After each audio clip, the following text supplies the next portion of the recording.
From John Ryan Stadium in Metairie, Crescent City Sports is proud to present select Division I regional baseball action as this afternoon the number 5 seeded Jesuit Blue Jays entertain the number 12 seed, the Alexandria Trojans. It's game 2 of this best of 3 series, and a pleasant good afternoon to you. Ken Trahan on a pleasant afternoon. Joined by good and great friend, Coach Marty Luquette, for the call of this one.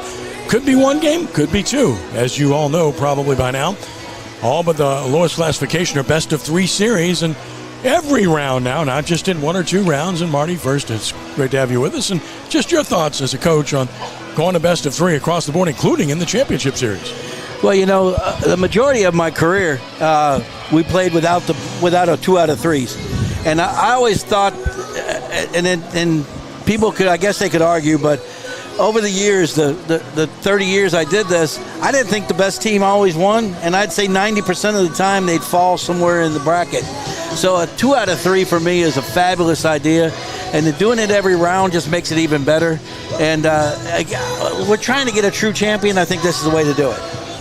Well, these 2 teams played last night. Jesuit won the opener 4-0 over Alexandria behind a brilliant performance by Connor Donnelly, who pitched a complete game, scattered 6 He walked no one and struck out 6. When you don't walk anyone anytime, you're going to be in great shape, Marty, but especially here at this big ballpark. You don't walk anybody, you don't give them free bases, you're going to be very successful.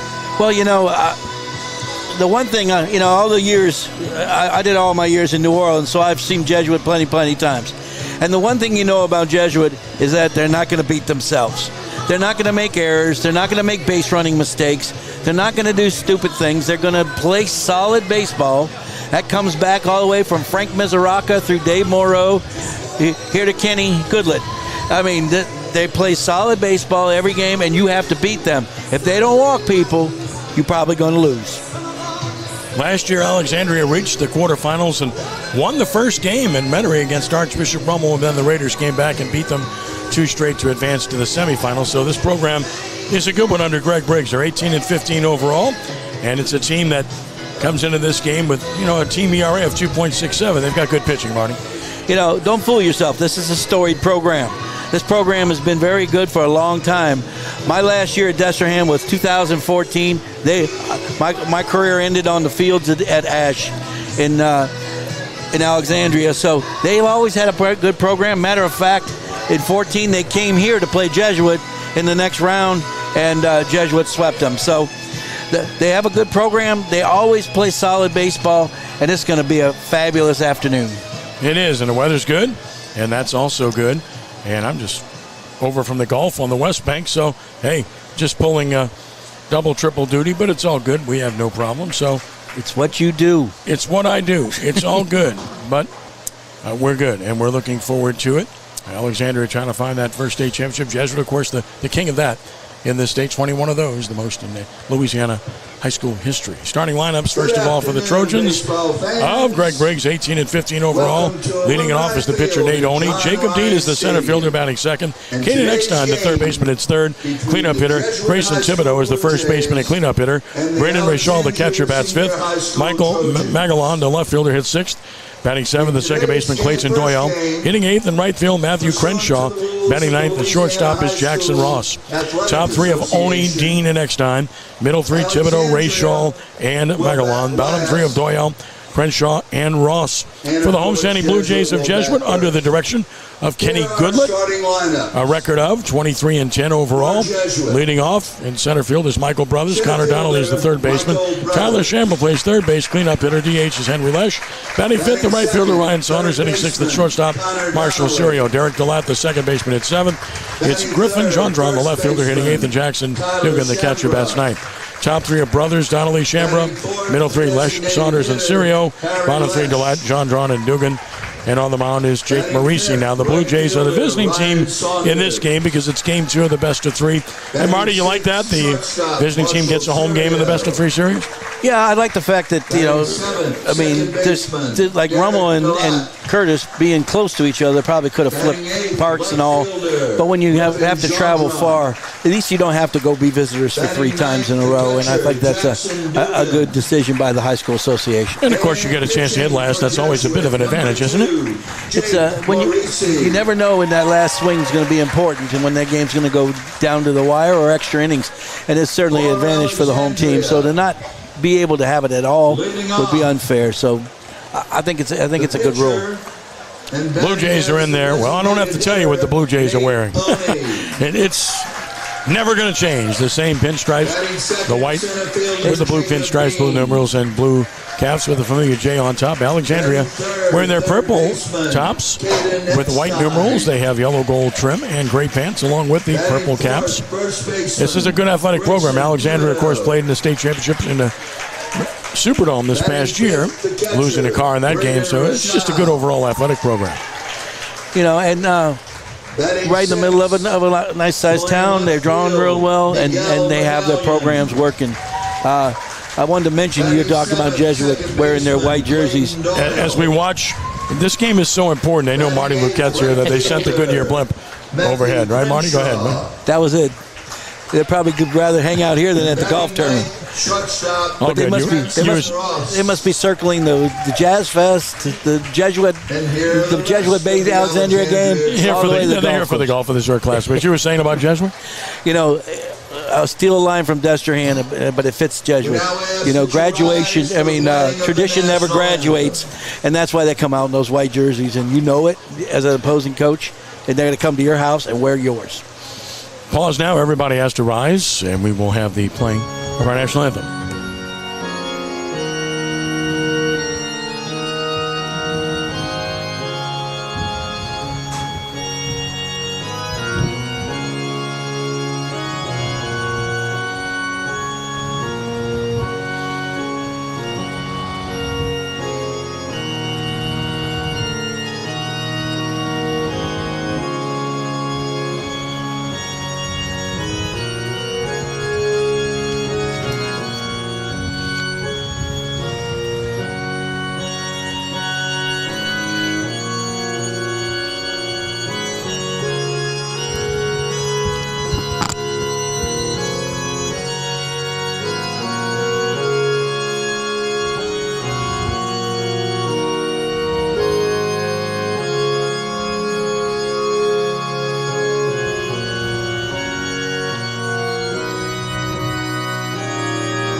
With Marty Luquette, Ken Trahan with you from John Ryan Stadium in Metairie. Game 2 of this Select Division I regional round series between Jesuit and Alexandria. The Blue Jays have a 1-game-to-none lead coming in to this game here this afternoon. Let's check the weather forecast for you. And right now it's mostly sunny. The temperature is 83 degrees. The relative humidity is 63%. And the wind is out of the northeast at 5 miles an hour, so it's not very serious. And I say not very serious, but it is working in a little bit. And when the wind blows in here, I mean, you are not going to see a ball go out of this ball yard. I mean, this is really the biggest park they play in. Kirsch Rooney is big. This park is about the same, but it plays bigger. Marty? I'm sorry. Yeah, it does play huge. We played a lot of American Legion championships games, state championship games here with some of the best players in the state, and you were hard pressed to get them out of here. But I tell you what it does do. It makes lots of extra bases, lots of triples and doubles, and that's what makes it fun. I was looking at some of the stats, and there's a lot of triples on that Jesuit team. Without a doubt, this is a triples ballpark if there ever was one to the gaps. Unquestionably, 320 down the left field line. It's 325 down the right field line. It is 375 to left center, 365 to right center, 400 to straightaway center field. Nate Oney taking his warm-up tosses. Oney has made 10 appearances, 8 starts. He's 4-4 with a 2.33 earned run average. In 45 innings pitched, Oney's allowed only 29 hits, 20 runs, 15 earned. He's walked 22, struck out 41. His whip is 1.13. Oh, you got to love that hits to innings pitch ratio, 29 hits in 45 innings. Yeah, and his win-loss record is kind of deceiving because he got a lot of the tough assignments. But, he's going to battle. He's going to come out here and get after the hitters and allow his defense to do the work. And on a day like this, that's the right approach. First pitch of the game is a breaking ball missing down and in at 101. It's 1-0 to Michael Brothers leading it off for Jesuit, the fine center fielder and leadoff man. The 1-0 pitch is a strike called, and it's 1 ball and 1 strike to Michael Brothers. Excellent leadoff man, hitting .375 on the year with a homer, 13 driven, and he rips it foul down the right field side, and the count goes to 1 ball and 2 strikes on Michael Brothers, who was 2 for 4 last night with a double and 2 runs scored. Not a bad night. When you look at their stats, the top of their order is all 340, 330, 340, all over it. Breaking ball missing away, so the count is even at 2 balls and 2 strikes. It's a good hitting team, 333 average as a team. 2-2 count, pitch to Brothers. Breaking ball missed the outside edge. Catcher, Rishal wanted it, didn't get it, and it's 3-2. You don't want to do that too many times right there. Come out of there, throw into third before you get the call. Never a great idea. Payoff pitch on the way. Brothers checked his swing. He went around, and he's gone on strike. So Oney gets Brothers. Round number 1. Ran that heater in on him, and I think Brothers started the hands, couldn't stop. Yeah, well, he started, and he realized that ball was going to be a lot tighter than he thought. Tried to stop, spun with it, so that didn't help his cause, and ended up with the strikeout. 1 gone for Connor Donnelly, hero last night on the mound. He takes a breaking ball strike from Oney, who gets ahead. Donnelly at .377, 2 home runs, 17 driven in. For the right-handed swinger with an open stance. Donnelly waits, pitch on the way, and that's a breaking ball that just missed down and out. It's 1-1. Donnelly, a senior season player, good player for the Blue Jays. Well, he's leading the team in hitting. He pitched the first game of the playoffs. I mean, what more can he do for you? Pitch misses down and out, goes back to the backstop. It's 2-1. Just underway, top of the first inning. Jesuit is the visiting team here in game 1, or game 2 of the series, game 1 today. Here's the 2-1. Breaking ball popped up into short center field. That was a drop for a base hit. Oh, it's a big ballpark. And there's a lot of no man's land in this ballpark when you play the outfield. Well, the tendency is to play a little deeper because the line drives end up in the gaps for big bases. So you play a little bit deeper in this park, and that sets up that right there where you can dump some balls in front of the outfielders. Both teams will have the same situation. Tyler Shambra bats, the first baseman. .368. No homers and 25 driven in. Second on the team for Tyler. Shambra, senior. Out of a crouch from the right side, takes the one that's down and in. A breaking ball, 1-0. What a fabulous senior year he's having, too. Just really hitting the ball hard, driving in a lot of runs, and being very clutch for him. Jesuit doesn't run much, only 42 stolen bases on the year. 4 for Donnelly, who takes a lead. Oney a long look, and the pitch missing away. That's a pass ball. Catcher couldn't handle it. Looked like one he could have handled there, Marty. You're a catcher, you tell me. Right, he should have had that right there. He got the fastball was off the plate a little bit, but he to his right is easier to catch. I think he just didn't concentrate on it right there. You said Jesuit stole 40 bases. That's a lot for Jesuit. 42, yeah. That's a lot. And over the years, they don't run. They don't run themselves out of innings because they have guys that can hit the ball in the gap. 2-0 the count on Shambra. Runner at second now with 1 out. The pitch missing away. So none of these pitches have been close. And it's 3-0 to Shambra with Lesh on deck. That's a lot of respect right there, but don't be surprised if he's turned loose 3-0 right here. 3 balls and no strikes. Shambra waits. Oney delivers. Missing away, so a 4-pitch walk. And it's 2-on-1 out for Harry Lesh. Big man strides to the plate.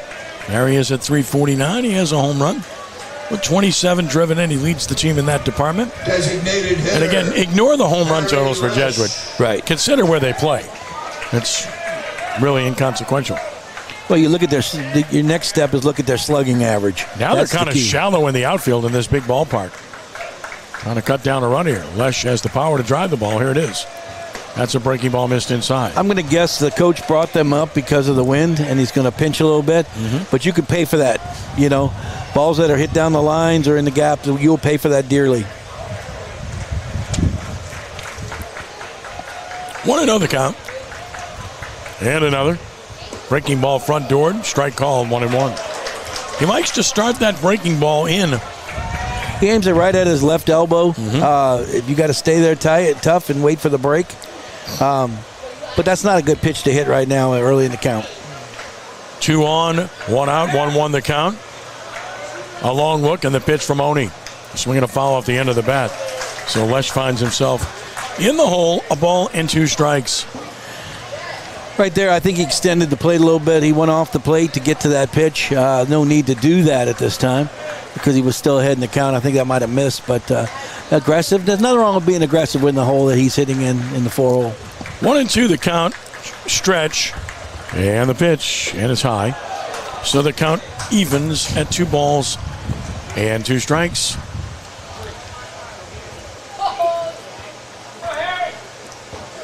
Good hitter's pitch right here. You know he doesn't want to go 3-2. On 2-2 from the stretch. The pitch from Oni. Breaking ball down, and now it's 3-2. I doubt they'll start the runners here in this situation. You can't ever discount it. Lesh, right-handed hitter, waits. Runner at second, Donnelly. Shambra first. Payoff pitch from Oni is on the way. And a swing and a ground ball to second. The play will beat a second for the out. No throw to first, so they get a 4-6 putout. And advancing to third, Donnelly with 2 outs. Ball not hit enough right there to roll the double play. By the time the shortstop got the pitch, the runner was right at his feet, so he didn't have any chance to turn that. So we got a first and third situation. Ryan Saunders. With Saunders at the plate. Ryan Saunders, left-handed hitter. Settles in. Saunders, 345 with a homer and 20 driven in. Check of the runners on the corners. Pitch on the way. And that misses down and in. To Saunders. Another senior in this veteran club. Good size at 6'2", right around 200 pounds. Saunders stands upright from the left side. The pitch. Missing away, and it's 2 balls and no strikes. So Oni's been behind in the count here. Mark, he has, and I think he's just not being too aggressive right now. He's trying to pick the corners. He likes that breaking ball on the outs on the third base side for both right-handed and left-handed hitters. Here's the 2-0. That misses inside, so he's 3-0. Continues to fall behind hitters. Saunders likely to take a pitch here. Yeah, I don't think you're going to turn him loose right now.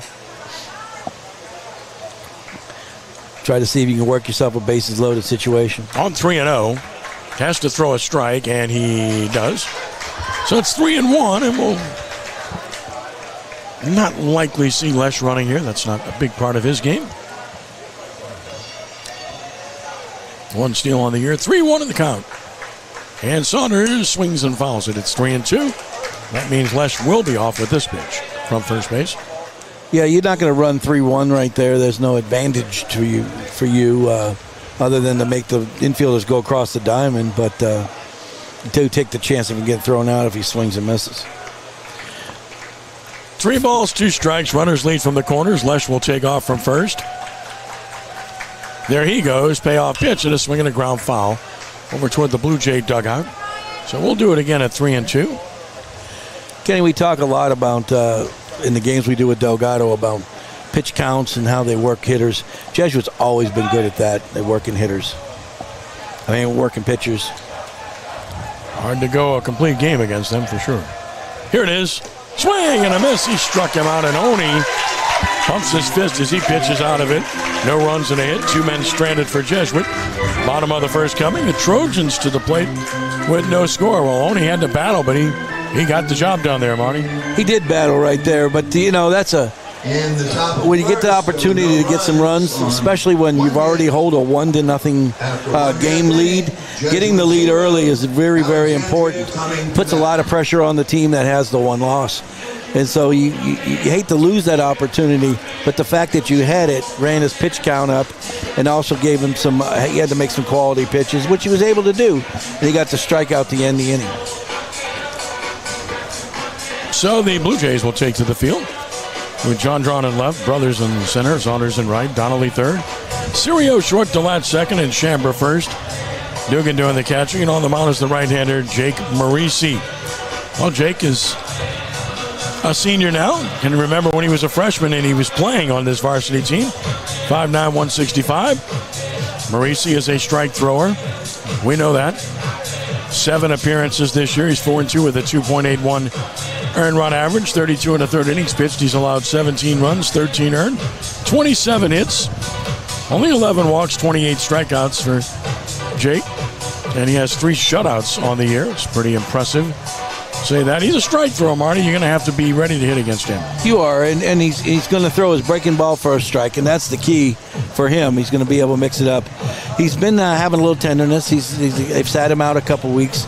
They were very confident with his 2 bullpens this week, so they feel like he's ready to go, and it gives them the best chance to win this first game.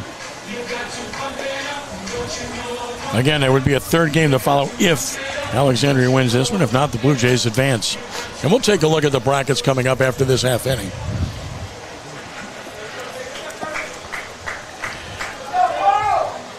Here we go with the Trojans in the bottom of the first, and the pitcher, Nate Oney, will get it started. Nate Oney. Oney in from the left side.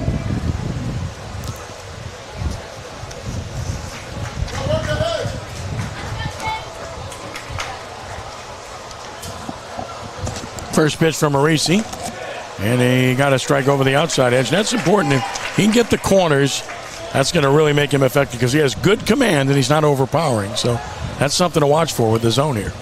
The 0-1, and he goes to the inside edge and got the call there. So he goes outside edge, he goes inside edge. To my point about the plate and how it's called, 0-2. Sounds like a pitcher, huh?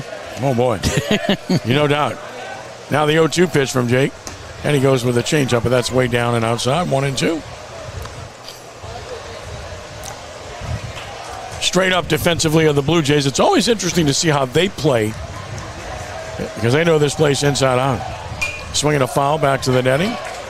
Holding it 1-2. And, of course, Jake Marisi, the son of Archbishop Rummel, Athletic Hall of Famer Ryan Marisi. Terrific player at Rummel. Here's the 1-2 pitch. And he missed off the plate. 2-2. Catcher set up away, Marty. And he sets up off the plate. He hits the glove, but you're not going to get that call. No, but you want the batter to lean over the plate and get used to that, and then go back inside. Breaking ball foul to left. So a good at bat by Oney. Stretching out Marisi now to a 7th pitch forthcoming. He's setting him up right there. The hole's on the inside. Another 2-2. And a ball hit to the right side of the first baseman. Pitcher to cover, and that's perfectly executed. Chambra to Marisi. That's how you do it. That's textbook right there. It is. And he set him up right there. He went away slow. He went away hard. And then he comes back with the breaking ball down and in and gets him to roll over to the first baseman. Chambra makes the play easily. It's a nice pitch to Marisi covering the bag. Jacob Dean. Well, what you had to watch is the pitcher. Yeah. And as soon as that contact was made, Marisi was full out toward first base. Proper angle as well. Jacob Dean bats the center fielder. First pitch. Over but high for ball 1 to Dean. Right-handed hitter. He's at .295. No homers, 9 driven in. Swing and a miss. It is 1-1 as Marisi works quickly. Good fastball right there, inside half. Tying him up. Ready now with a 1-1 pitch. And a swing and a foul back to the netting. Count goes to 1-2. We're in the bottom of the first inning. Trojans are the home team. No score. Game 2 of this best of 3 Select Division I series. Marisi kicks and he fires. Popped him straight up. It's on the infield. Who wants it? The shortstop or the second baseman? Shortstop on the second base side of the bag. Sirio for the catch and 2 outs. Well, right now we're seeing Maurice control both halves of the plate.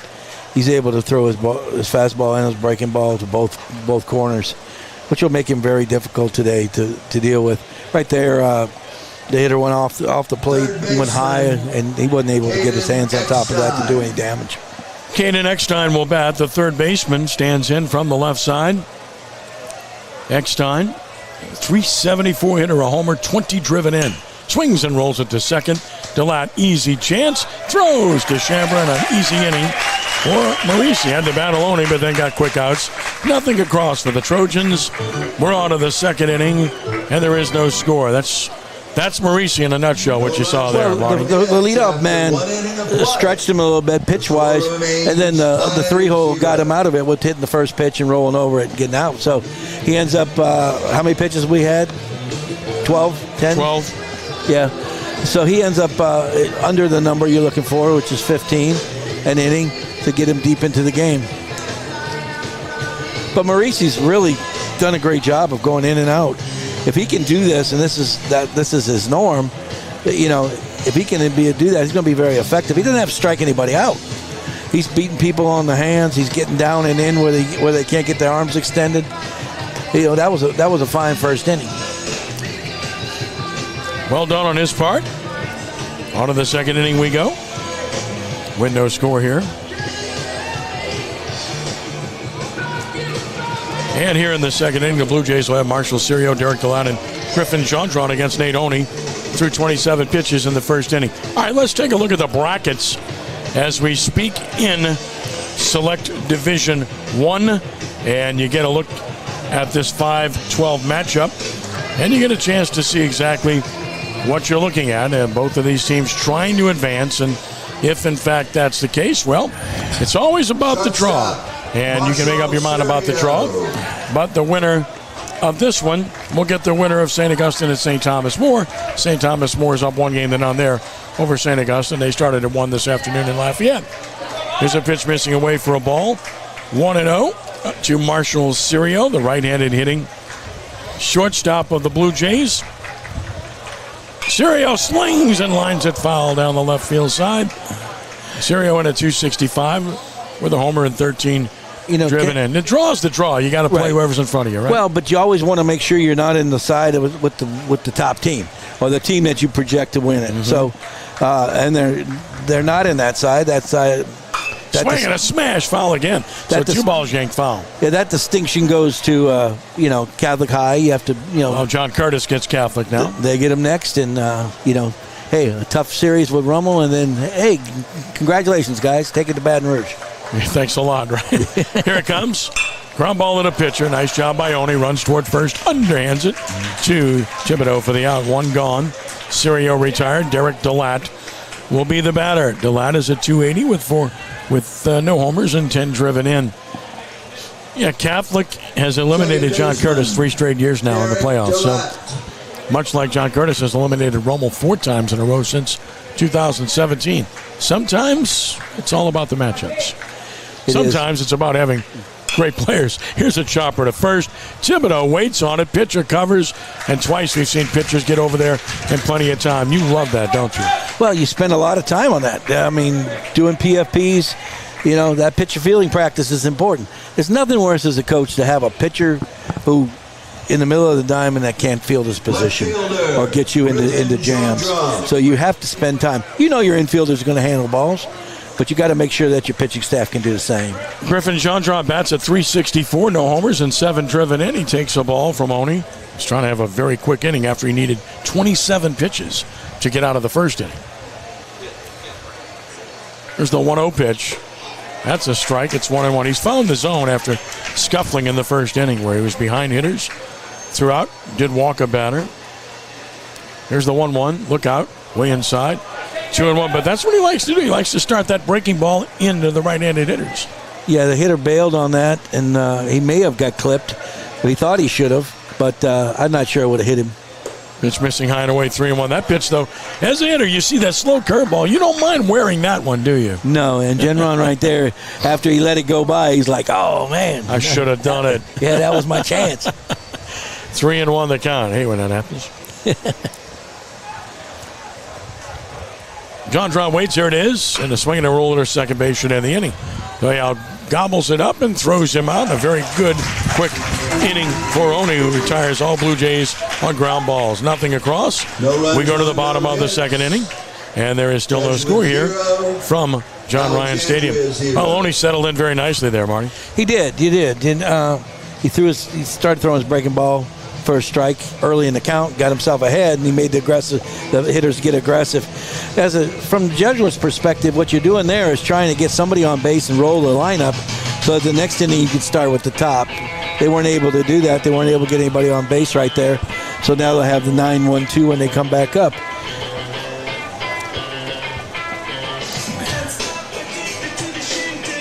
But a big first inning with the opportunity to score and a lot of pitches, and then a quick second inning. But, hey, that's high school baseball. There's a reason your top hitters are your top hitters, and they sit at the top of the lineup. No doubt. We all wish we had 9 studs and we could line them up. A lot easier, right? Yeah. It makes coaching a lot easier, I know that. Does. But that's not the case in high school baseball. Nope. And good pitching is going to get out the bottom of your order most of the time. You're just hoping they battle, find a way to get a hit, each guy to get a hit in the game, maybe a walk, and roll those lineups. Today's coverage on Crescent City Sports is brought to you by the Lamarck Motor Company in Kenner. Lamarck Ford, the #1 Ford dealer in the Metro New Orleans market, must be a reason. Marisi back to the mound, 12 pitches in the first as he set the Trojans down in order. Grayson Thibodeau leads it off, the first baseman. Well, Kenny, Ronnie Lamarck at Ed Daniels was absolutely hilarious. He was great to have there. He was a lot of fun. Stole the show, huh? What a great personality. Awesome guy. Here's Thibodeau, and generous to a fault. Strike call to Thibodeau. At the knees, 0-1. Marisi is just hitting his spots beautifully early on. Well, the Jesuit staff talked about Thibodeau as a hitter. They were very impressed with him last night. Just his approach, not necessarily his performance, but the Eckstein and Thibodeau were the two guys they were most worried about. Ground ball is short. Sirio gloves it, sets, throws accurately for out number 1. Thibodeau retired. That's 3 ground ball outs obtained by Marisi of the first 4 hitters he has faced. And here is Braden Rachal, the catcher. Right now he's got him off balance. He's got him out front. And then if you get him out front, you're gonna get easy ground balls and lazy pop-ups.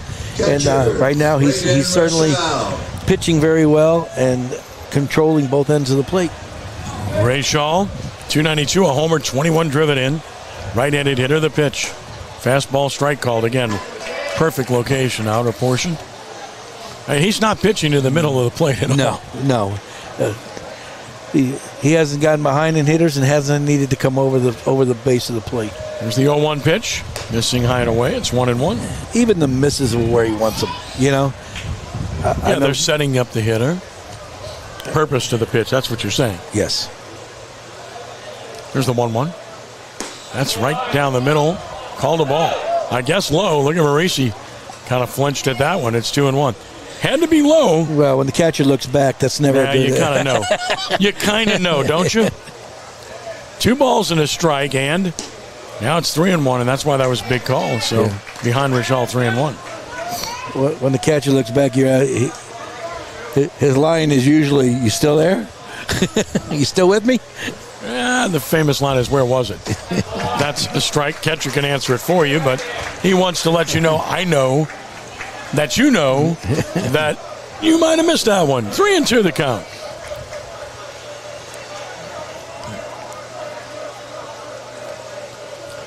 Payoff pitch coming to Rachal from Marisi. And a swing and a little liner in the right. That's a base hit.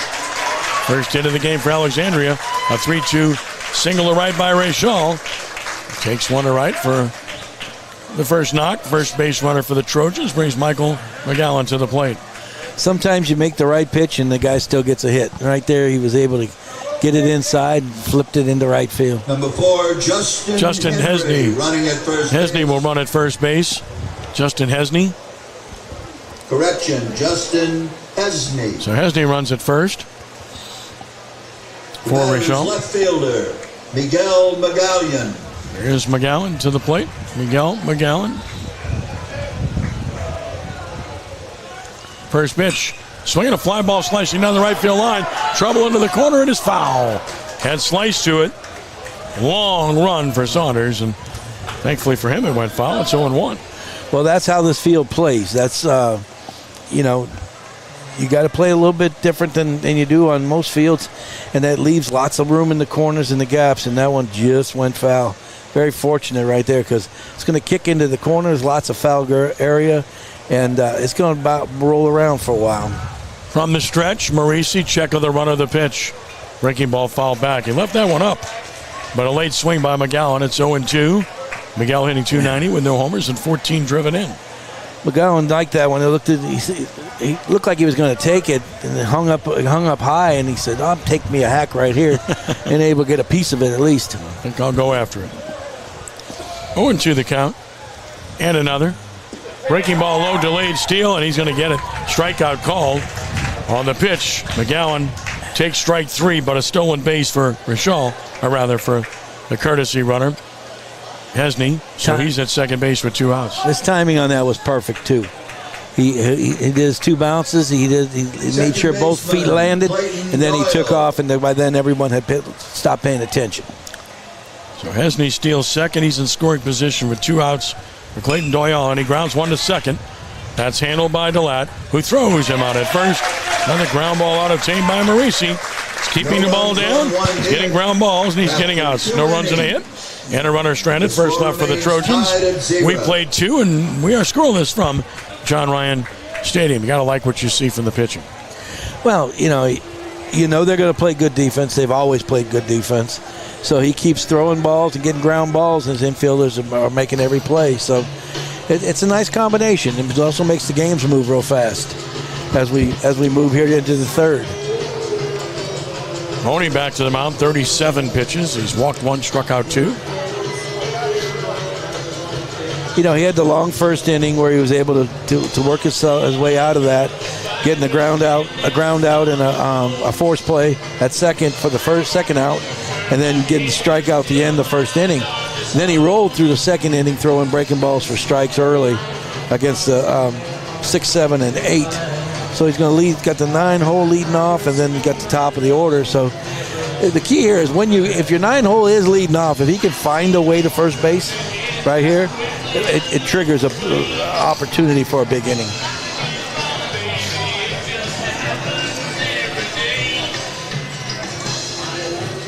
And so on we go to the third, no score. And the key once again is the pressure that's put on the Alexandria if Jesuit was to score first, and that's you got to try to stay away from that at all, with everything, because it's hard enough for the kids just to play hard and know you're in an elimination game. First pitch is a strike call to Jackson Dugan, the Blue Jay catcher and 9-hole hitter. Dugan back in right side, waits for the 0-1, and it is down and out.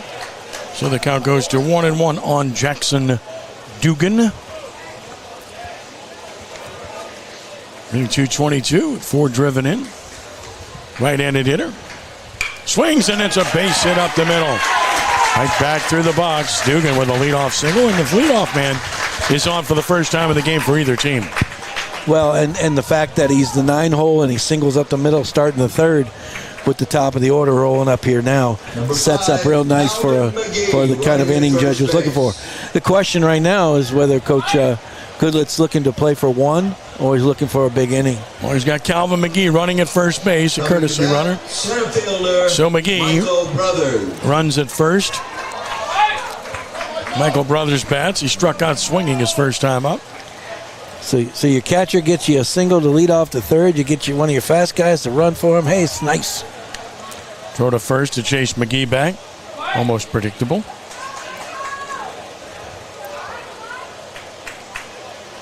Third baseman's definitely playing for bunt. And he's about a third of the way in. He's way in. Is Eckstein. Long look and another throw to first. McGee is back without a problem. Trying to see if they can get Brothers to show bunt or not before the pitch. Ready now, the pitch. Breaking ball, strike call. Waited for the call. It's 0-1. That sends Eckstein back to his normal spot. Another throw to first. That's closer. Had to dive back in that time. He's trying to catch him during his walk off. Only from the stretch. Long pause to pitch. Breaking ball hammered down the right field line. It is foul. I hit that ball hard, but yanked it foul. It's 0-2. Got a pitch, soft curveball inside half, and he just turned on it and ripped it. Just couldn't keep it fair. Got his hands around it just a little bit too much. No balls, 2 strikes. Runner at first, nobody out. Top of the third with no score.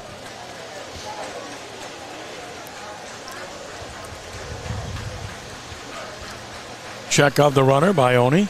Catcher sets up away. Pitch is way outside. Snap throw to first. Runner back. And again, people always ask that question. Why does the catcher set up so far off the plate?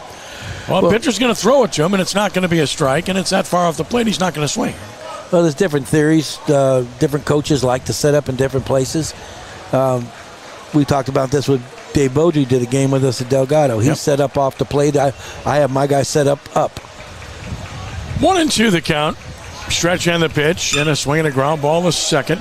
The play will be to second, and got him there. Holding the bag was the shortstop, Ross. Will throw a little bit high. Ode Alba, they get the force play for round number 1, and Brothers will run it first. Well, it gives you an idea how quick the runner was, because when he hit it, I thought it was a double play ball or a possible double play ball. And then when he threw it, I thought maybe he made the mistake and they were going to be safe at second, but he gets the call on a bang-banger at second. So 1 gone. And here is Connor Donnelly. Singled his first time. Throw to first again. And again, the runner is back. Seen that a few times. Their scouting report is not good. They should have known they don't run much.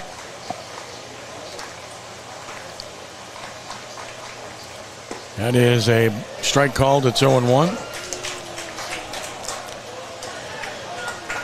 The book on Jesuit is they're gonna stay close. They're not gonna give away their outs by stealing, get thrown out, and they're gonna hit doubles. Pitch missing high and away. It's 1-1. They're gonna run bases well. They always have. They go first to third. They go second to home on singles. They tag up when they're supposed to. They do all the little things right, but they don't take the chance of getting thrown out stealing when it's not a high percentage play if the catcher's decent. 1 ball, 1 strike, 1 out, 1 on. Here in the third inning. Donnelly waits. And another. Good breaking ball. Strike called. It's 1-2. Well, to Donnelly, they've gone breaking ball away. He's going to have to take that pitch and just drive it into right field. Ball and 2 strikes. Because he's going to get it again.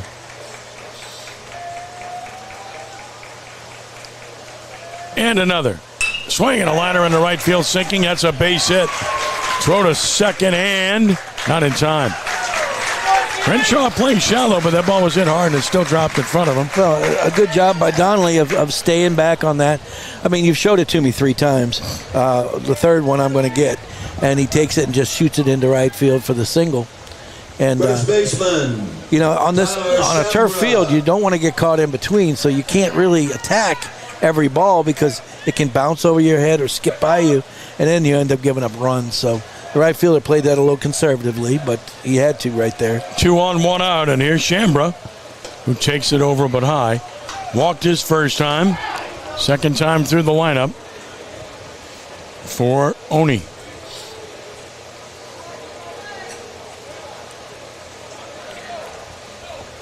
Runners lead first and second. Oni ready. Long pause and pitching. Breaking ball missed in. It's 2-0. Favorable count for Shambra. You know, good RBI man. Talking to the coaching staff, they're very thrilled about the season that Shambra's had. They said the only thing more impressive than his production might be his ACT score. 2-0 the count. Great family. The pitch popped him up into right field. Right fielder is going to make the catch. Runner's going to tag at second. There's the catch by Crenshaw and no advance. So that's the second out. In this big ballpark, sometimes runners will try to take that base. And that time they played it safe and brothers held. Shambra retired with 2 outs. It's up to Harry Lesh, who grounded into a fielder's choice in the first inning. Your cardinal rule is you got to know you're going to make it. You never want the third or first out at third base. And, being conservative there is not bad because you don't take the bat. You don't take the bat out of Lesh's hands as he comes up here with another chance to drive in some runs. Here's Lesh, 2 on.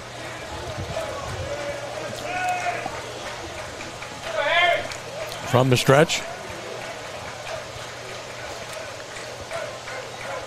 And to the plate.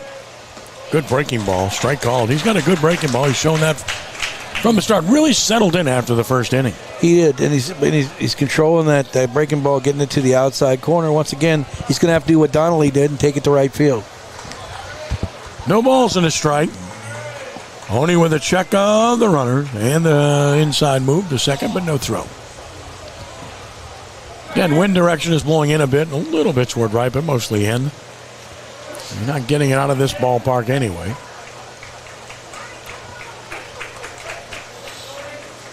Sun is shining on this Saturday afternoon. The pitch. Swing and a line drive, base hit center field. Grounding third. Here comes Brothers. The throw toward the plate. It is cut off.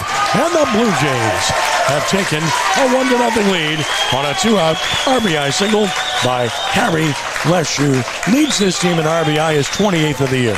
Now ask me again why he didn't tag up at second and go to third and take the chance of getting thrown out there and taking the bat out of his hands. He's going to score from second on the single anyway, and he scores easily right there as Lesh shoots one into right center. And nice piece of hitting right there.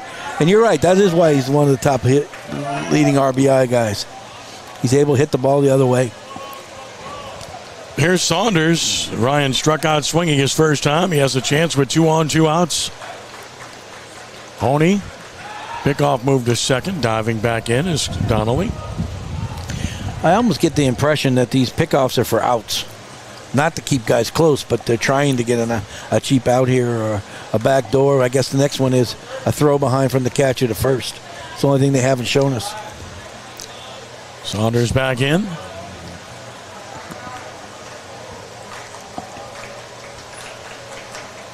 Runners with their leads.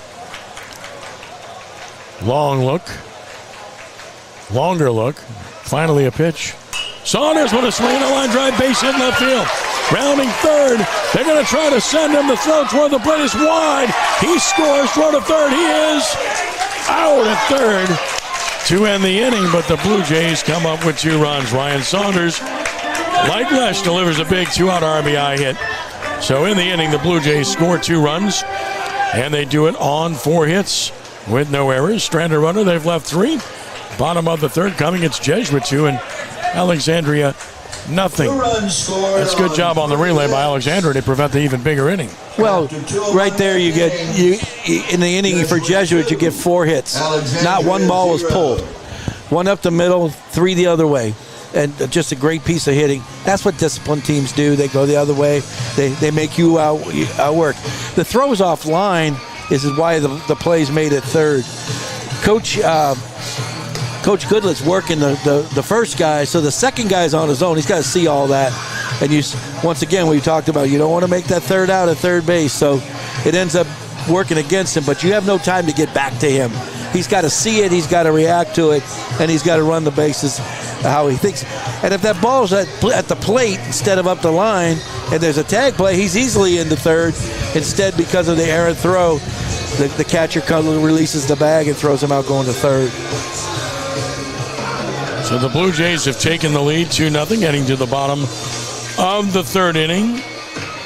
And with that, we tell you that today's coverage on Crescent City Sports is brought to you by the Ochsner Andrews Sports Medicine Institute. Don't let a sports injury keep you sidelined. Our team offers health care for athletes with same-day appointments available near you. Visit Ochsner.org/sportsmed to learn more. Could you get a better combination than Ochsner and Andrews? I mean, Doesn't get much better than that. No, it doesn't. Matthew Crenshaw leads off the bottom of the third. Takes a strike. It's 0-1. First pitch from Morisi in the third. He's at 26 pitches now. And 19 have been strikes.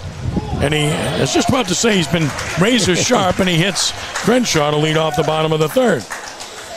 Well, you could question whether Crenshaw was over the plate right there, as he is all over the line. But the ball was wide and hit him. And once again, we're talking about guys at the bottom getting on base in front of the top of the order. He's the 8-hole, gets hit. Let's see what the 9-hole is able to do. Gonna bunt, a beautiful bunt. Third baseman comes to get it. Bare hands throws and got his man. So Donnelly to Shamra, but a good bunt by Jackson Ross. Bunting to sacrifice all the way. Well, gets a runner into scoring position with one out. You and I do a lot of games together with Delgado, and we talk about responding after the other team scores. Number 12, and right here, that's exactly what Alexandria is doing. They need to get something on top of the Jesuit too.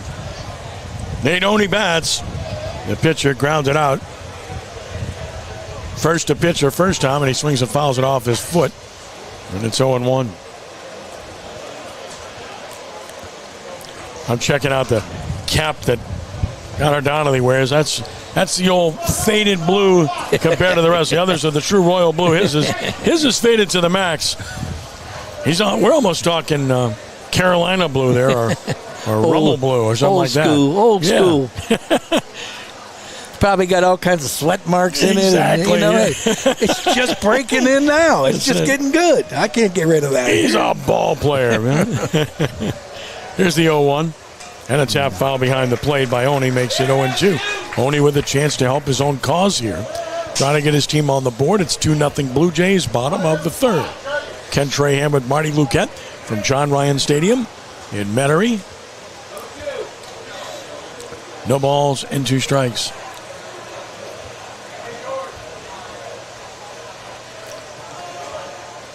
Stretch pitch. Swing and a miss. Boy, he climbed the ladder. That's just a beautiful sequence of pitching. He's not overpowering, but the way he locates and uses his pitches is so effective. Well, he's obviously in sync with pitching coach Daryl Delsa, because they are definitely dicing him up right now. He's hitting every spot he wants. Just a great job right there of setting the hitter up and then hitting the right spot and taking him out. Jacob Dean bats, popped out to short his first time. The pitch. Swinging a pop foul back and out of play. Car alert. It's 0-1. Aggressive right there, coming out after the strikeout. Don't want to get behind in the count and have to fight it off. Takes a shot at the right side and fouls it straight back. No balls and a strike on Dean. Stretch by Morisi. Check of the runner second and the pitch. It's a breaking ball way inside. 1-1. Again, the Jesuit outfield has stayed the same. They have played straight up and average depth to slightly shallow. That's been their trademark from the start of this game. 1-1 the count. Ready now the pitch. Climbed the ladder, but he didn't swing at it. The high fastball. It's 2-1. And you talk to the other coaches that play here all the time, like Frank Cazzo or Jeff Lupo in particular, and they tell you the same thing. We watch how they play. It gives us an idea, an indication of how we might want to play as well defensively in the outfield. 2-1, swing and a miss. It's 2-2. And the only time you're going to see them adjust that is going to be the 3 and 4 hitters, power or guys. The power guys, the big guys that are up next that have some power. They'll back up 2 steps, but they're going to stay basically in the same alignment. 2 balls, 2 strikes, 2 outs. Runner at second. Morisi with a sign and ready. And the 2-2 is a breaking ball down. So it is full 3-2. This is the second 3-2 count he's had in the game. Yeah, I think it was either his changeup or he took a lot off that breaking ball, but he had no intention of that being a strike. 3 balls, 2 strikes to Dean with 2 outs, who waits. And here's the payoff pitch. Swing and a miss. He struck him out. Morisi fans 2 in a row. Pitches around the hit batter to start the inning. Second man left for the Trojans. We've played 3, and the Blue Jays have a 2-0 lead here at John Ryan Stadium. Well, he was unfazed. He hit a batter and then said, no problem. I'll just strike out a couple of days. Like I said, he really didn't miss that bad on the pitch. The left-handed hitter was climbing all over home plate, But, in your opening, you talked about championship teams and the rich tradition they have over here. On my way in today, I crossed by that board over on the first base side, that they have of all their state champions and American Legion championships. Man, it goes way back, too. I was talking with the coaching staff over there. We have a story or a project for you, like you need another one. But we want to look at the Catholic League schools that you go through and give us a starting lineup of the best players to ever play. Oh, my goodness. At that school. And let's be honest, if you're going to start here, you got to start with Rusty Staub and Will Clark. And sure. No, you start there, but I mean, I can give you about 12 real quick, very quickly, in fact. But there's so many that came through this program. And that conversation started when Frank Cazzo and I did that one year at Destrehan and Hahnville, but he gave me a Rummel lineup that I would never want to play. I know a lot about that one. There's a pitch missing in 1-0 to Marshall Sirio. I probably know more about those two schools, Rummel and Jesuit, than any, because of family ties and being around them since the time I was a little kid. Ground ball is short. Ross comes to get his hop, smart move. Throws across the body low, but a nice pick by Thibodeau for out number 1. One thing I'll say about this ballpark, they put in the new turf a year ago after they had the previous turf had water and bubbled up, and they had to change everything, and we're out of here for a year. This turf is a little slower, Marty. You can see how the ball doesn't travel very fast, does it? No, and the second hop eats up all the momentum. And it does allow the infielders to be a lot more aggressive than they used to be.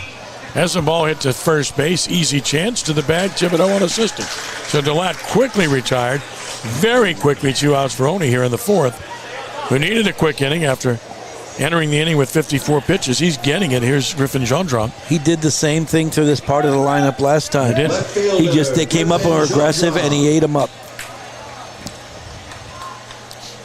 And that pitch misses away, 1-0. Once again, Gendron right now, his job is to get on base any way he can to get ground ball Jackson is short. Dillon. I mean, this is an easy inning if Ross can make the play, which he does. 3 ground ball outs. It took just 5 pitches for Oney to get out of that inning here in the top of the 4th. Nothing across for Jesuit. It's on to the bottom of the 4th, and it is still a 2-0 game. Jesuit on top. Boy, that was a big inning for Oney, wasn't it? Well, if you look at the 2nd and the 4th, you add those pitches together, he doesn't have 12. And, that was the same part of the lineup. He got out both times. They've got to do a better job of fighting off balls.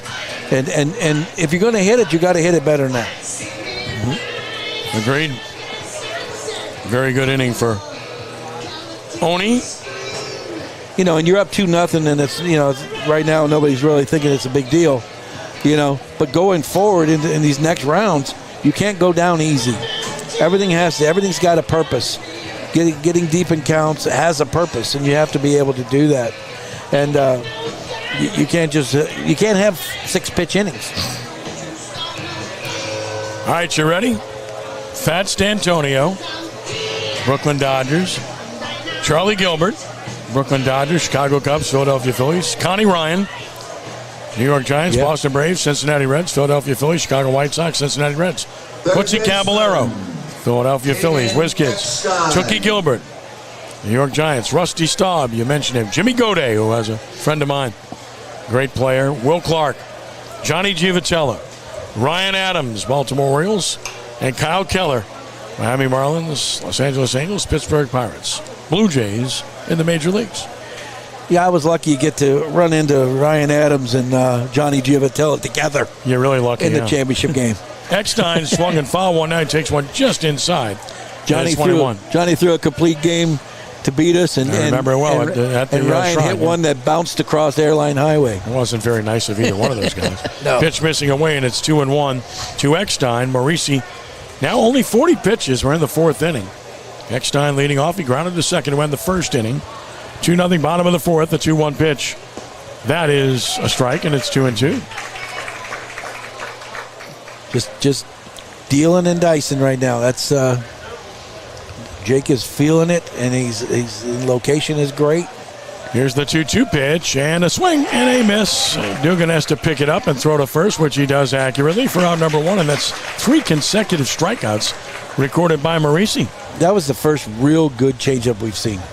That ball had a lot of depth to it, and it went, and he took it out and he threw it to a very aggressive hitter in Eckstein, and he chased it through the box. What a great pitch! Grayson Thibodeau, the hitter, grounded out to short in the second. Pitch is on the way. Swinging a tap foul. It's 0-1. He's just throwing strike one. Okay, greatest pitch in the game for a coach. When your pitcher's throwing first pitch, strike one, everything seems to fall in line. Agreed. 0-1. Breaking ball hammered to left, a base hit. Thibodeau. Oh, you mentioned they were worried about him coming in. He shows you why. Quick bat. Drills one in the left. Hardest hit ball by the Trojans. It's the second hit of the game. And that will bring Brandon Richal to the plate. He's singled for their other hit. Want to remind you that our coverage on Crescent City Sports is brought to you by Gibbs Construction, a leader in the construction industry in Louisiana and the Gulf Coast for more than 45 years. Transforming dreams, visions, and plans into reality. It's Gibbs Construction. Zachary Cohen will run at first base. Number Zachary 22, Cohen. Zachary Cohen. Gibbs Construction, not a great sponsor. How's that for a great sponsor? Not just for you, but for Jesuit baseball. Love him. Well, Larry Gibbs is one of the finest people I've met in my life. He is unbelievably generous to so many entities and supports so many things, and has done that for amateur sports for so many years. Yeah, he helped Jesuit. He's helped Danny Ream's summer team, and kept young kids off the street playing ball, man. He's been a fabulous sponsor. Big sponsor of the Little League program out at Butch Dewey Playground in Kenner. He's been a supporter of ours doing these games for a couple of decades now. Here's Braden Richal, the pitch. Fastball strike called 0-1. Richal singled his first time to right field. He lined one in the right. Trojans have had 2 runners reach second base. That's what they've had thus far. Runner at first here with 1 out. From the stretch, Marisi to the plate. And that's a delayed steal. Pitch was a good one. The throw is there, and he is out at second base. Good throw by Dugan. And the tag is applied by Serio. A 1-6 put out. It worked one time. It didn't work that time, Marty. Well, and to be honest with you, they were looking for it. It didn't surprise anybody. But he had trouble getting the ball out of his glove, double clutched, and still threw a seed down there to throw him out. 1-1 the count now, and nobody on 2 outs. On Richal. Pitch is on the way. And just missed away. It's 2-1. And look, Greg Briggs is a heck of a coach, and he's trying to find a way to get a run. He didn't score a run here last night. They haven't scored here today, and they've got to try to do things and manufacture things. That's why they bunted. Now they tried 2 delayed steals. 2-1 pitch. And a fastball high. Did he go? He did. And it's 2-2. Well, you're sitting here right now. You're in the 4th inning. You just got your second hit of the game. If you can't sit at first base and wait for 3 hits, I mean, it's not going to happen. You know, not the way he's pitching it right now. And here's the 2-2 and a breaking ball. That's flown into right center. That's going to get down for a base hit. So, boy, that was a big play. To throw out the man at second as Richal is 2 for 2. So he drops one in this big ballpark. Same thing you talked about earlier. Yep. You got to choose your poison here. I mean, they can hit it in front of you or hit it over your head, and you're better off with it being in front of you. You know, right there is just a single. That ball looked like it was headed for the gap. But they know this field so well. One, when the center fielder went for the catch, and the right fielder went for the backup. He doesn't get there. It bounces past him, but there's the backup right there to hold it to a single. The batter is left fielder Justin Hesney runs at first, courtesy runner. Miguel McGowan will bat, but first Kenny Goodlet's going to visit the mound. My guess is this is about what to do if they put something on again. They've tried 2 delayed steals. No, this is relax. You give up 2 hits in the inning, but you're not even in jam yet. You know, you're fine. Make a good pitch. Get us back to the plate. We got 2 outs. Just don't, regroup right here. He hasn't walked anybody, but you don't want him to feel any pressure to make a special pitch. Keep making the right pitches.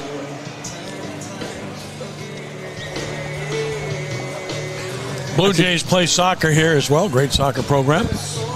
Football team, this is where they practice. Soccer team of UB Brooks, the football team of Wyman Alley. I remember when they built it, and a lot of it was with donations, or all of it was with donations. Primarily John Ryan, a great friend, a wonderful man. We lost him a couple of years ago. And what a fabulous facility for them, to have a place of their own. They were scrambling for years. Yep. Swinging a foul as McGowan attacked the first pitch, fouls it off right side. They played at Kirsch Rooney for all those years. Of course, they go back maybe once a year to play a visiting game as a home game because they do it to honor Kirsch Rooney and the two gentlemen that ballpark's named after who were Jesuit grads. The pitch as the roller toward third. Donnelly collects it. Will go across the diamond on the money, and the inning is over. So, no runs and 2 hits, no errors, and 1 left. That's 3 left by the Trojans. We've played 4, and it's still 2-0 Blue Jays over the Trojans as Marisi got the visit from his coach and said, okay, coach, I'll take care of this. No runs on 2 hits after 4 innings. Maurice's a nice kid, and so he probably didn't say, but I'm sure there's been some Jesuit guys, and I know Steve Muro was. You'd have walked out to the mound, he might have lit you up. Well, that's a redemptress guy, Muro. He was something else. Okay, yeah. I thought he was here. Steve was a redemptress guy, and he was some pitcher. But they've Good had breaking ball you ever saw. They've had some great talent come through here,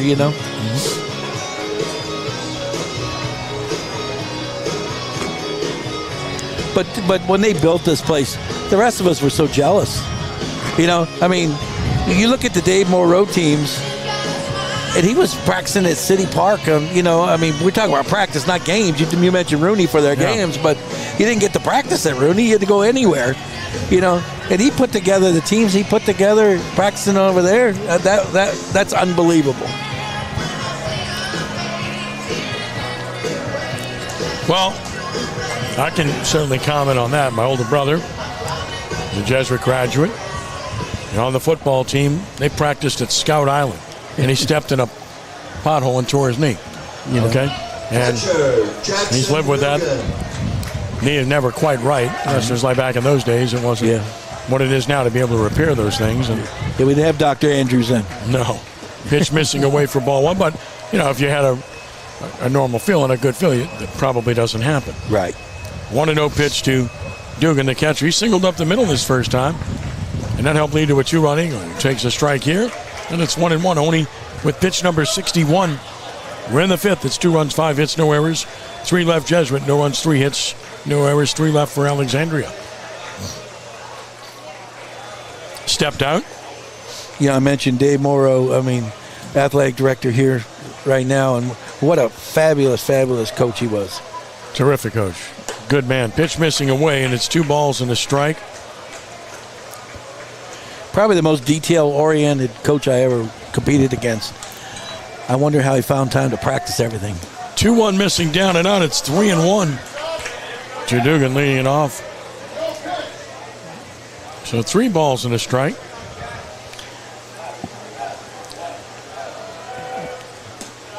And a strike called. It's even up 3-2. Boy, in softball, what a win today for defending state champ Archbishop Chappelle. The number 9 seed went to Central Louisiana and upset the number 1 seed Pineville 4-1 to advance to Sulphur in the semifinals. There's ball 4 to Dugan. So congratulations to Coach Scott O'Brien and the Chipmunks. That's a terrific win. Well, winning is a culture, though. They're the defending state champ. They have different players, different pitchers. They're younger, but boy, it's not intimidating to them to go on the road and play a number 1 seed. Just go take care of business. As a coach, we'll talk about it if we get a chance, but here we got one now since they're visiting the mound. When sometimes your teams are not as good as the previous teams, but you have to convince them as a coach that they are. You are a Jesuit Blue Jay. You have to play. There's a standard that's set, and you have to play like it. And you convince those teams to play up to that caliber. Same thing with the Chipmunks. They're doing the same thing. You just demand it, you expect it, and you get it from them. We'll see how Jesuit plays with the runner first, nobody out. McGee is the courtesy runner. Brothers the hitter. He struck out and grounded into a fielder's choice and scored a run. It's about time to play tack on. Every run becomes huge. I agree at this stage. Throw to first, runner back there. We're trying to get an indication right there, but Brothers didn't show anything. Trying to find out if he might think about bunting here. I think this is definitely a bunting position, a bunting spot, unless coach thinks he can steal second. With the lead, McGee, the pitch, he's going to bunt, and he puts it down foul. Third base side, it's Omar trying to direct it toward third, the proper thing, but... No, body language from the coach tells me he wasn't supposed to be bunting for a hit there. He didn't square up early enough. Turn around, give yourself up, get the bunt down, do the job. 0-1 the count. McGee a lead. Brothers waits. Squares early now. The pitch, way outside. McGee had taken quite a bit of a liberty off of first catcher item, but didn't throw down there, and it's 1-1. Well, the third baseman right there, Shaking hands with the hitter. charged really hard. Yeah. That's not a real good thing. He could still end up slashing by you right there. And that may be on now. 1-1 the count. Ready the pitch, squares and bunts it toward third foul. So couldn't get it down, and it's 1-2. And Kenny Goodler just looks down at the ground at third base. Coaches hate that. It's like, okay, we work on this all the time. They all tell you that. And just get it down and make me look good, right? This is my leadoff man. This is what you do. you handle the bat. Now you're going to turn him loose because you got a lead. If you were, you're going to turn him. Michael can redeem himself with a base hit here. That's all. 1-2 the count. Throw to first. McGee back again. Held on by Thibodeau. He'll still hear about it tomorrow. How he couldn't execute.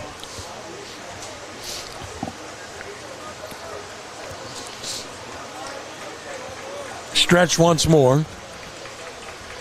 1-2 pitch. Missing away. It's 2 balls and 2 strikes.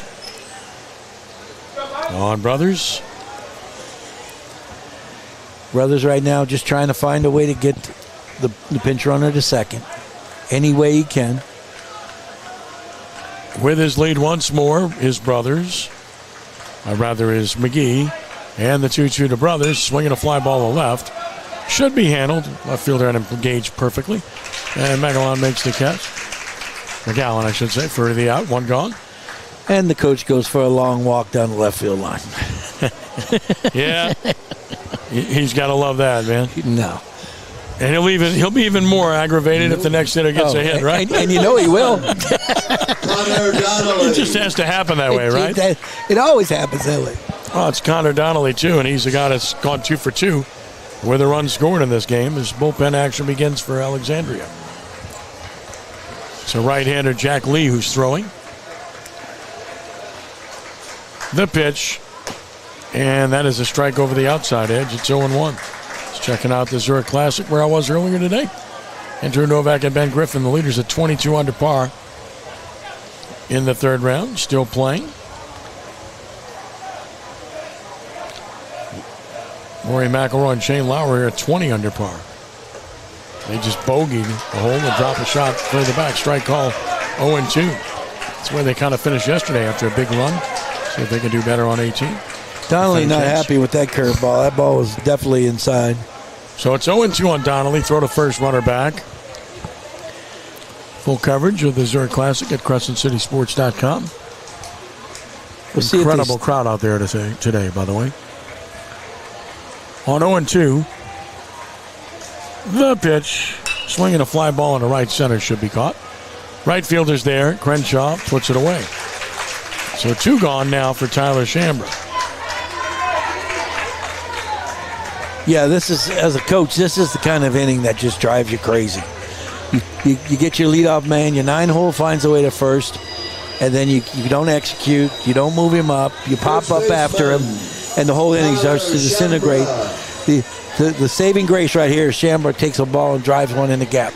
He's walked and flied to right, and he's capable of doing just that. McGee a lead. Pitch on the way, and that missed away. A breaking ball.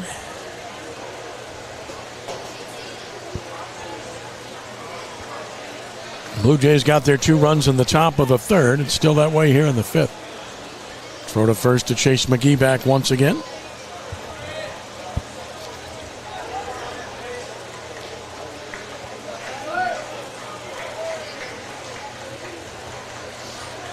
Right-hander ready and pitching. And a swing, a roller to second. Second baseman has it. Throw to first for the out. Chambers retired. Inning starts with a walk, nothing else. One man stranded, 4 left for Jesuit. We played 4.5, and it is still 2-0. The Blue Jays on top of the Trojans here at John Ryan Stadium. And this coverage this afternoon on Crescent City Sports is brought to you by the Lamarck Motor Company in Kenner. Lamarck Lincoln is the only Lincoln Black Label dealership in the market, and it's more than ownership, it's membership, and there must be a reason. Stretch time here, John Ryan. Little take me out to the ball game. Can't go wrong there. Great tradition.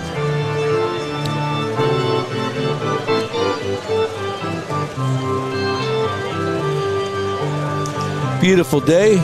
My wife's over at Skelly Rupp, my old stomping grounds, doing the Xavier Gold Rush game. She's the PA announcer for the senior day activities over there. Oh boy.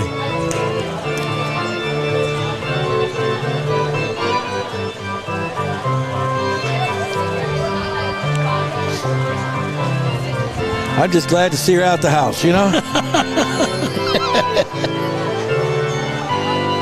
Understood.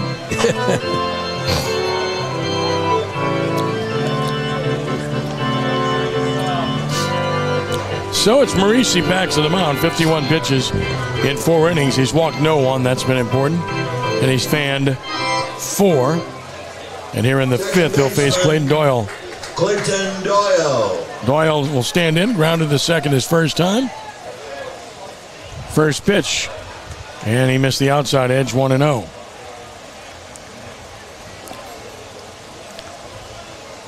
The 1-0. Ground ball right side, tough chance, backhand pick, pitcher covers, textbook drop. Boy, a good feed, and Marisi didn't catch it. Nothing wrong with the feed, it was up around the shoulders, but an easy ball to handle, and it did everything right, but he didn't catch it, and that opens the door for Alexandria on an error.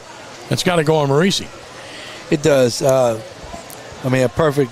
Chambers actually went a long way to get that ball, came back, had plenty of time, made the perfect feed, and he drops it.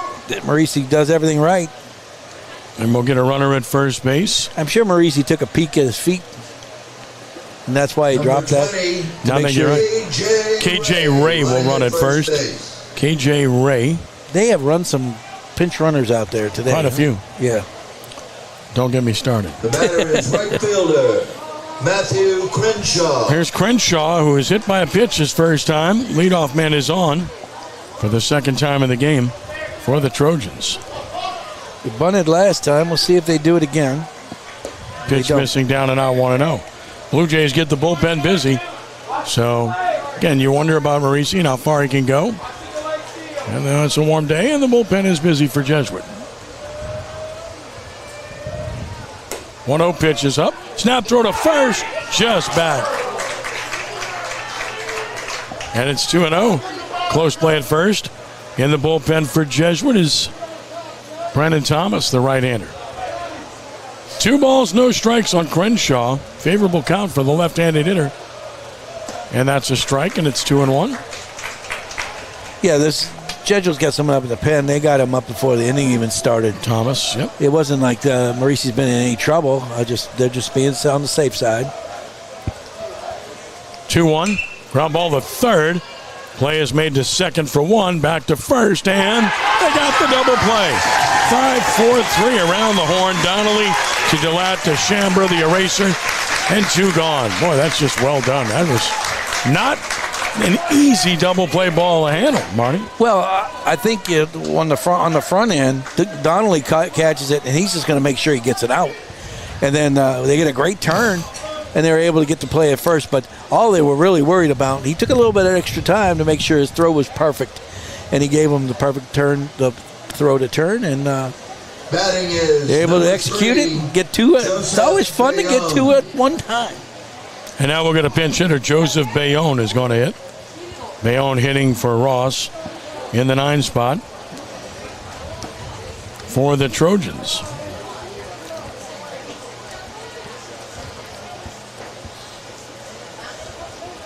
Right-handed hitter stands in. Pitch is on the way. That is high for ball 1.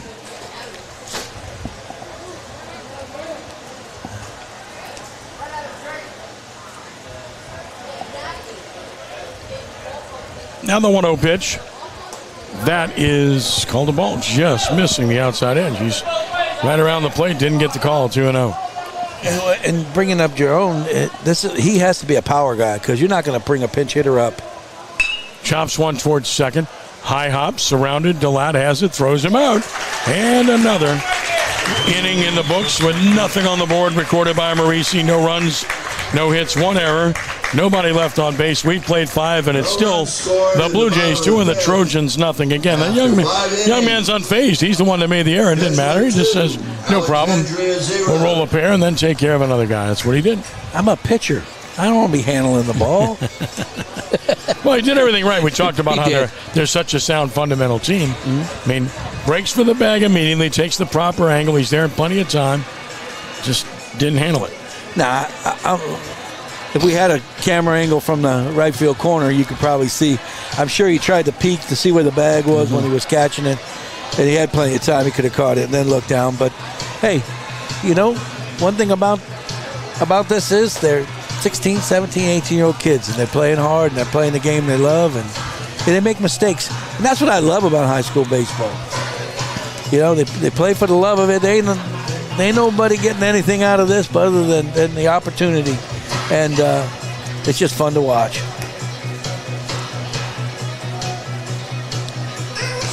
And Marisi, what a great job he's done so far. 3 hits, 5 innings. Doesn't walk the man. Did hit 1, but just a super job keeping him right in the game. Bullpen sat down, so there's not looking to replace him, The other thing that's really revealing is that he's only used 59 pitches in 5 innings. So if he feels fine, there's a really good chance he could go the distance here. Here's Harry Lesh. He's halfway to the limit with 2 innings left. There you go.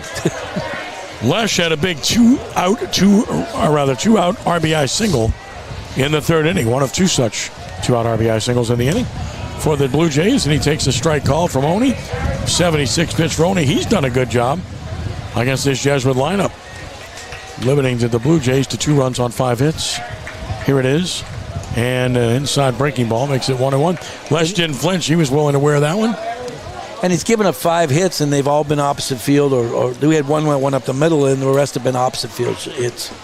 Pitch missing down. It's 2-1. He's forcing them to go the other way. He's forcing them to hit the ball. You want to be successful, take the ball the opposite field. Jesuit's done that 4 times today. 2 balls and a strike, and the pitch. Swing and a smash in the center field, up base hit. Harry Lesh has his 2nd consecutive hit. He's on with nobody out. Hit number 6 for the Blue Jays. That's to bring Ryan Saunders to the plate.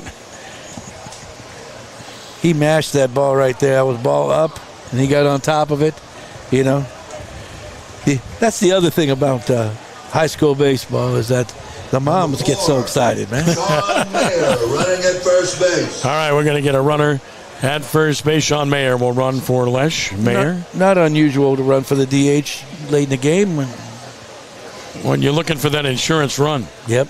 They're in this spot an inning ago with the leadoff man on and couldn't advance it. And with the re-entry rule, he'll be able to come back and hit again if it comes up. Ryan Saunders. Here's Saunders. Let's see how they play it here. Ryan had a 2-out RBI single in the 3rd. He's 1 for 2. Yeah, we're teasing because Saunders up here, his mom's about 10 feet away from us, still on her feet. So nervous, too. Yeah, they can't sit down, So Ryan will stand in front of left side third baseman next 9, even with the bag. Cheats in another step, thinking about a bunt. Thibodeau holds the runner on and draws a throw, and Saunders shows nothing in terms of what he plans on doing. It's part of the great part of sports for kids, is how you spend so much time and invest so much of energy into your children. Stretch, pitch, gonna bunt. Takes it way inside, and now the runner will go to second, and that's big. That's a wild pitch. That's a perfect bunt. There you go. Wild pitch gets the runner to second, and now the question is, do you keep the bunt on and try to get him the third with less than 2 outs, or do you let him try to drive in a run? We'll get a visit to the mound first with bullpen action, and we'll see if they want to make a change, because the pitcher in the bullpen is starting to walk toward us. That is number 23, Jack Lee. They're going there. Who's been throwing in the bullpen, and he's coming in. So Jack Lee's going to take over for Oni, who did a really fine job in this game. Lee will get a nice hand as he departs here. Could lose, cannot win. Both sides applauding him.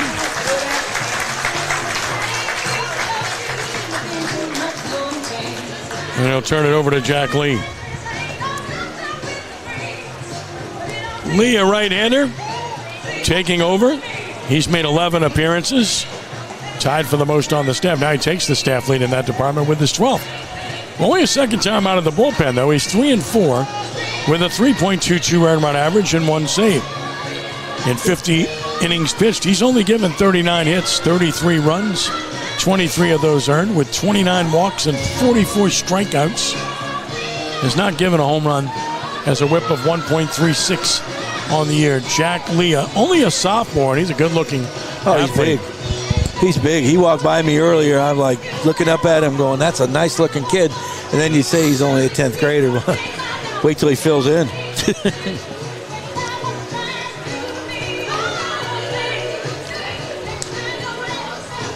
Taking his warm-up tosses, Saunders watching him intently from the on-deck circle. And again, it's an interesting decision for Kenny Goodland. Saunders singled home a run his last time. Now, you got a runner in scoring position with nobody out. You let him try to drive in the run, or do you try to get that runner to third with less than 2 outs? No, he knows his players better than I know his players. But right. Saunders right here, he singled already, but he went the other way. The question is, can Saunders pull a ball right here? If he can pull a ball, if you're confident he can pull a ball, you know, because he's left-handed, you allow him to hit. If he was right-handed, he'd be bunting, I promise you. And he may be bunting anyway. If he's a good bunter and he's comfortable with him, he could be bunting again. Saunders strides back into the box from the left side. At second with nobody out is Mayer, the courtesy runner. Jack Lee with his first pitch. Gonna bunt, took it down. So it's 2-0. Inherited a 1-0 count. 2 balls, no strikes to Saunders. That pitch was he missed so badly down that he didn't have a question on whether he's going to bunt. On 2-0, brings another, gonna bunt, and he takes a strike. It's 2-1. Looked like he was taking all the way there, but now he's got to bunt the 2-1 pitch. Get one shot to do it. It was keep the bunt on. He got a long look from the coach. I'm not sure he wasn't supposed to bunt that. 2 balls and a strike. Ready the pitch, gonna bunt, and he bunts it foul. So the second time in the game, as Kenny Goodland looks away, that the Blue Jays have not been able to get a bunt down. And that's a big part of their game in this ballpark, it's too. It's so unusual that they don't execute. And that's twice today that they haven't been able to get a bunt down. And, you know, if they were fortunate to go forward, you better be able to do this and execute this game.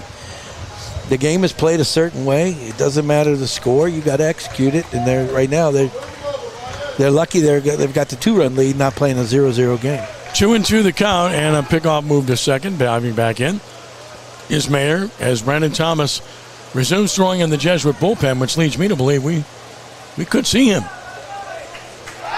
Another pickoff move to second. That gets away, but no advance. Center fielder, not deep, was able to back it up easily. Dean. So they're trying very hard to keep Mayer close at second.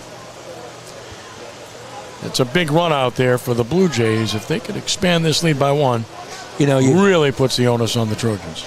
You know, not only the home team's counting outs right now, so is the visiting team. And they know that how hard it is to get runs. The runs have been hard to come by in this weekend. Pitch, swinging a foul. We'll do it again. And that's the right approach right now with 2 strikes on Saunders, is you got to stay away from him and make him try to pull something that's off the plate or on the outside corner. And if he does, you might get yourself a little easy pop-up or a little dribbler back to the mound. On 2-2, another pitch, and a swing and a miss. He struck him out. Saunders goes down on strikes. They're unable to advance the runner again. 1 out. And here's Marshall Sirio, who's grounded out twice. Once to the pitcher, once to short. Shortstop, Marshall Sirio. From the right side, Sirio. Mayer leads from second, and Sirio takes a strike over the outside corner. There's a lot of noise about the strike zone, but actually I think it's been pretty good. I do too. I really do. I like it. 0-1. Down a ball, especially if you would have seen last night. 1-1 the count. Oh my goodness. I watched a little bit of your show last night. 1-1 the count on both sides. Oh yeah, you're gonna goodness. have to explain some of those plays to me. Now the umpires want to get together. I'm not sure what this is about. I'm not sure what they saw here.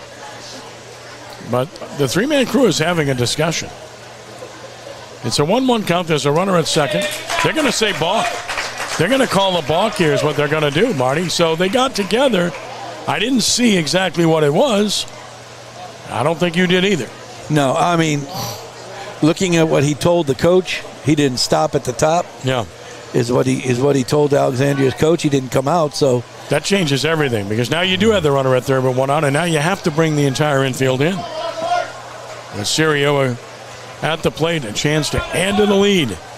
Stands upright from the right side and waits for the 1-1 pitch, and he's got the bunt on, and he takes it, and it is low. Pulled the bat back, and it's 2-1. Well, they were going safety squeeze there. Runner was not coming. It's really difficult to execute that play with the infield in. Yeah, I agree. It's really, I mean, if he's an excellent bunter, he can put it on the dirt. That's one thing. 2-1 going to swing now, and he shoots it to right. That should get the job done. Right fielder over. Crenshaw the catch. Runner for the plate. He will score a sacrifice fly for Marshall Sirio. There's the big insurance run. It's 3-0, and the ball comes into play. Well, Saunders doesn't execute the bunt, and then strikes out. They get the balk. He gets up on third, and the fly ball gets him in. Once again, solid. Jesuit always has those at bats. They're going to find a way to get that run in from third. So now the base is empty, 2 outs, and here's Derek Galat. He's grounded out twice, once to first, actually both times to first base. Number 9, Joe Bosco. We're going to have a hitter, Joe Bosco. So Bosco's going to hit for Galat. Joe Bosco gets the at-bat. I'm excited to see Joe Bosco hit. I coached his daddy back at old Perry Walker back in the 80s. You're giving away your age, man. Yeah, well, you just have to watch me go up and down the stands. It's easy to figure out my age. Well, Joe's at the plate. He's had a good year. 364, no homers, 7 driven in for Bosco. His daddy was an excellent infielder, played at Nicholls State for a little while, then he ended up at Florida Atlantic. There's Bosco. The base is empty. The pitch to Joe. Fastball, strike called, 0-1. A lot bigger than his daddy was. Yep, Joe's solid. 0-1. Swinging a hard hit. Base hit to left field. He can hit. At 6'2", 205. Bosco drills a base hit to left. And the inning continues for Jesuit with hit number 7 for the Blue Jays. Now Griffin Jondron will bat. And here comes the runner. And we'll get a runner at first base again. Delat just re-enters. Derek Delat just says, I'll come back in. No problem, Joe. Thanks for the base. Thank you, Joe. Thanks for swinging the bat. Go take a seat. Returning to run at first base, number 7, Derek Delat. The batter is left fielder. Used to use that product called Bosco when I was a kid. And milk and everything. And I wonder if Joe's heard that from his older family members. Here's Jondron.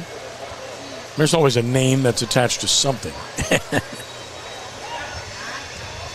Throw the first runner back. Well, his dad, while he was playing for me, his dad wrote a book, The Boys That Will Be Cubs. I know that's always a good story for you. We really appreciate that. There's a wild pitch. As a result, Delat goes to second, and another big run down there for insurance for Jesuit. Close the book on Oni. 5 innings plus 6 hits, 3 runs earned. Walked 2, struck out 2, had a wild pitch. Could lose, cannot win. Yeah, I'll give the Cubs credit. They're pretty good. They got a good team. They're playing good right now. They are. Check of the runner second. Pitch is on the way. Ground ball to third. That is a foul ball. It's amazing how you drop a really good hitter in the middle of your lineup, and it changes everything. You know. Tucker? Yeah. Yeah. Yeah, they've got good pitching, too. I give credit where credit's due. I'm no fan, I never will be. But I appreciate good baseball, which my team hasn't delivered. So, there you have it. Ball and a strike.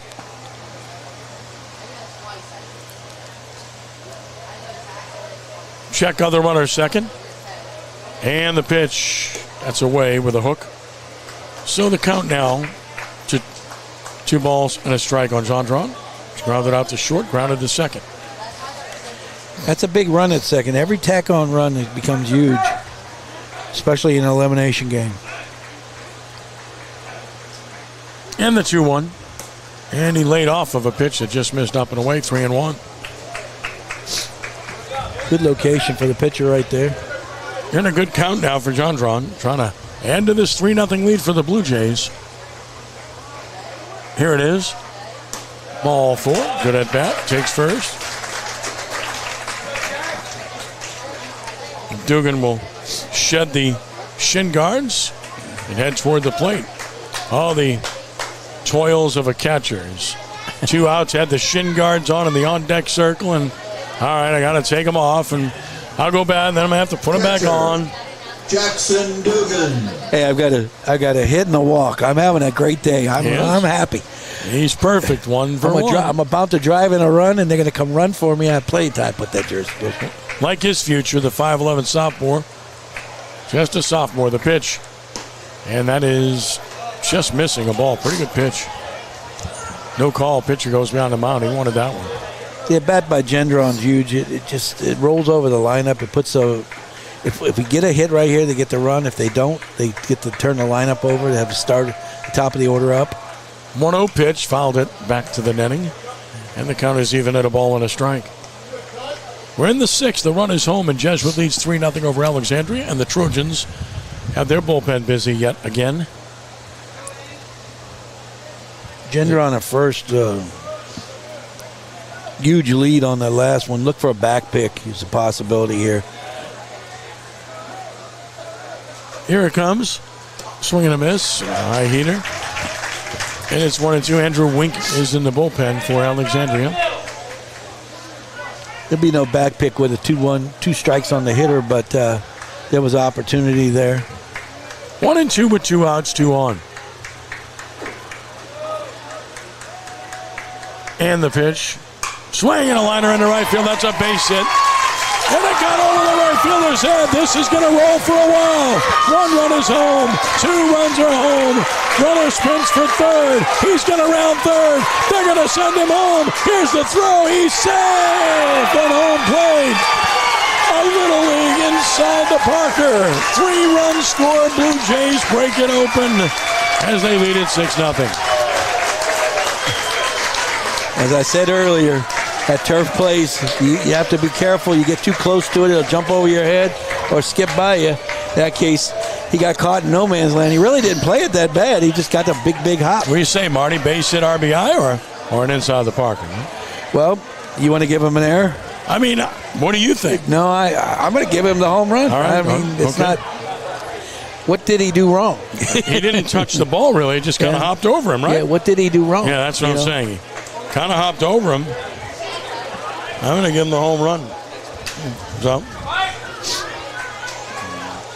pitch on the way. Sails high for ball 1 to Brothers. So, well, they haven't put an error on the board. No, so. I'm giving him the home run, too. He didn't touch the ball. So, it's a 3-run inside the park home run. By a catcher. Pitch by a catcher. In a 9-hole. I love it. It's 2-0. He's had a perfect day, and he becomes a hero here. 2-0 the count. Marty's going to talk to some winners. We're going to send you down to do that when this one's over with. Here's a swing and a pop-up, which could be not too long from now. That's going to drop foul, and it's 2-1 on Brothers, who's 0 for 3. He scored a run, though, earlier.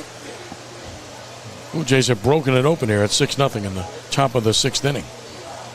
Jackson Dugan with a 3-run inside the park home run.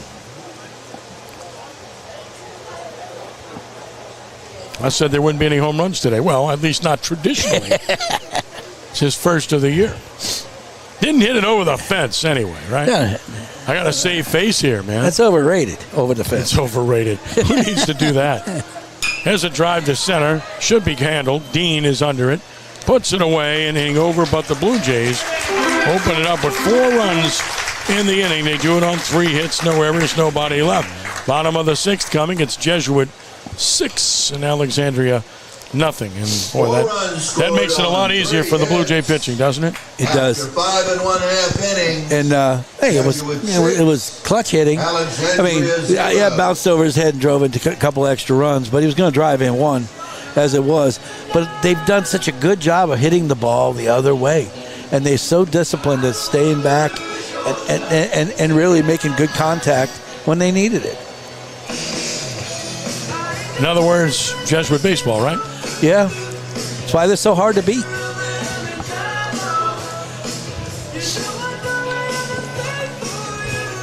This is not a great Jesuit team by any measure, but it's a good Jesuit team. And they're the kind of team you can pay the ultimate compliment to, which is they're going to make you beat them. That's the best thing you can say about any team. They're not going to overwhelm you with speed, not going to overwhelm you with power, not going to overwhelm you with hard throwers, but they play the game, they're going to make you beat them. Look, we did John Curtis last night, and they win games because of their toughness. They play so hard. Every out matters and every pitch matters. And sometimes they just out-tough and outwork people. That's a tremendous compliment to Jeff Curtis and that program. Well, you say the same about Jesuit under Kenny Goodland, the way they play the game calmly, under control.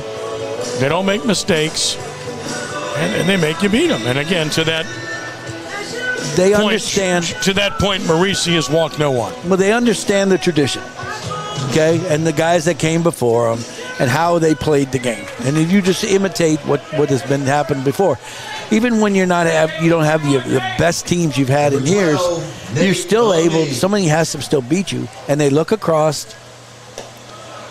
Nate Oney bats, and Nate Oney takes the ball. It's 1-0. You know, and the other team looks across. They see those pinstripes, and they just play different. 1-0 pitch is a strike. It's 1-1. That's pitch 61 from Marisi. Thomas has been up in the bullpen 4 times now, and he's throwing again for Jesuit. There's the 1-1. Swinging a foul, so he'll be ready. There's no doubt about that. 1-2 to Oney, if needed, when needed. You know, I coached 14 years at Destrehan. We won over 180 games. It'll be 280 games in those 14 years. And we lost in the playoffs 7 times at Jesuit. Swinging a foul back to the netting. It's holding in 1-2. Now, so why did I ask you to come here today? It's like, bring back the nightmares. I thought you got over those, man. No, never. Never. But you have to play your best to beat them. Now, we beat them sometimes. Yeah. 1-2 pitch is just low. It's 2-2. We played 10 times in 14 years. Just to give you an idea how good the 2 teams were, because you have to play that long before you meet each other. Right. You know? And the 2-2 pitch on the way. And it's over, but just high. That was right around the letters. Didn't get the call, and it's 3-2. Marisi kind of kicks at the dirt there. But he'll remain poised. You know that. 3-2 the count on Oney. And the payoff pitch on the way. Breaking ball, line drive, base hit to left. So a leadoff single by Oney gives the Trojans some life here in the 6th. It's hit number 4 off Marisi. And they've got the leadoff man on for the 3rd time in the game. And here is Jacob Dean, who has popped to short and struck out swinging. We've seen 12 hits on the day, and I think 2 of them have been pulled. You know, both teams have done their damage going the other way. Jacob Dean. There's Dean, and there's the pitch. And a swing and a line drive to left, hit hard. That's another base hit. Thomas has been up 4 times in the bullpen. We'll keep an eye on that. So back-to-back hits for the first time They're getting Both him up well again. struck, and 2 hits, nobody out. And Thomas is going to get up quickly again, and the catcher to the mound to kill for a moment or two as Eckstein bats. Those 3 insurance run look awfully large now in the last inning on that inside the Parker. Oh, very big, very big. And, he goes back to the Bosco at bat where there was nobody on. He comes up off the bench, singles, starts an inning with 2 outs, that they're able to score 3 more runs. Here's Eckstein from the stretch to the plate. Swinging and a foul on the left. It's 0-1. What are big at bats in a game? You don't know. The batter is third baseman. The game will show you later Eckstein. who the big at bats are. Blue Jays going to get another pitcher up now. Mace Martin runs toward the bullpen. He'll start to loosen. He's been a starter this year and a good one. No balls and a strike.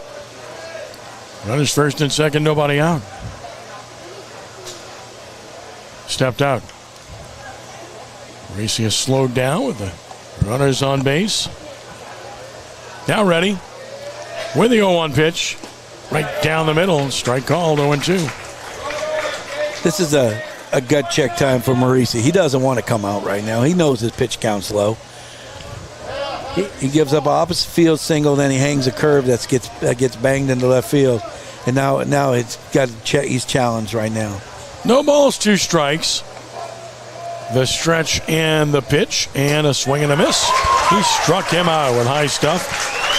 Round number 1. When he's gotten strikeouts, it's been on that high one when he's ahead in the count, correct? He is, and he takes out one of their top 2 hitters. In a situation where First baseman. where Alexandria has to have some quality at bats right here to get back in this game. Here's Grayson Thibodeau, lined a single in the 4th. Thibodeau did. Thibodeau grounded out in the 2nd. First and second, 1 out. The pitch on the way. Down and out with a hook, 1-0. It's about as bad as he's missed today. That pitch was in the left-hander's batter's box. Because these misses have been around the plate. It's been that sharp throughout. Jake Marisi with the sign and the 1-0 pitch. Swinging a foul back. He had a pitch to handle there, and he couldn't turn it around. It's 1-1. Like I said, right now this is a personal challenge for Jake right now as he takes on the 4-hole. And he's looking at the pen. He don't want to come out. No. A ball and a strike on Marisi. 2 on and 1 out here in the 6th inning. If he can get a rollover grounder to short, he can get out of this right now. And hear the train in the background. The pitch. Swing and a miss. There's that high one that they haven't been able to turn around all day. It's 1-2. Nope. Got the old Amtrak special. Second time here. We call this place Planes, Trains, and Automobiles. Heading to Memphis, baby. There you go. That's a short one, but that's a passenger Amtrak. I'll take the sleeper car. 1-2 the count. Ready now the pitch, and it's high, and it's 2-2. And that's the familiar climb the ladder when you're ahead in the count after you got a swing and miss on a high one previously. A little higher than he wanted it right there, but still going up. Here comes the hard-breaking ball in the outside corner. And he's hoping for a rollover to short. 2 balls, 2 strikes. And another breaking ball, fly ball into right center field. Who wants it? The center fielder is there. That works. Nobody putting it away. His brothers for out number 2. He got him to drop the bat head on a low breaking ball. And when you drop the bat head, all you're going to do is hit it straight up. Real strong hitter, good-looking kid. When you drop the bat head, you drop the back shoulder. And up it goes. Braden Rachel bats. He's 2 for 2. Catcher. He swung the bat extremely well. And right there, he's trying to do too much, the hitter is. Thibodeau. He's trying to hit a 5-run homer, and it's just that's what getting down in an elimination game does to you. This one gets through the catcher. Runners are going to advance on a pass ball to second and third. That base hit could get him 2 runs. They sorely need a big hit here. When we talk to Dugan, he's going to say, man, but I shouldn't let that ball go through my legs. Had a fabulous day. Double barrel action in the Jesuit bullpen. As mentioned, Mace Martin has joined Brandon Thomas down there. To our right. A ball and no strikes.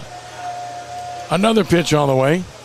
That is called the ball. Had to wait. Another pretty good pitch. Ooh. Did not get the call. And it's 2 balls and no strikes. Look, Ash absolutely has to score here. Yep. Something. They got to get something in this inning. 2-0. That is a strike. Have to wait for the signal. He just rung him up on a 2-0 Yeah, he rung pitch. him up on 2-0. Then he said 3-0, but now he changes it to 2-1. They look good anyway. Yeah. Nice style. 2 balls and a strike. Here's another pitch. Fouled out of play. It's 2-2.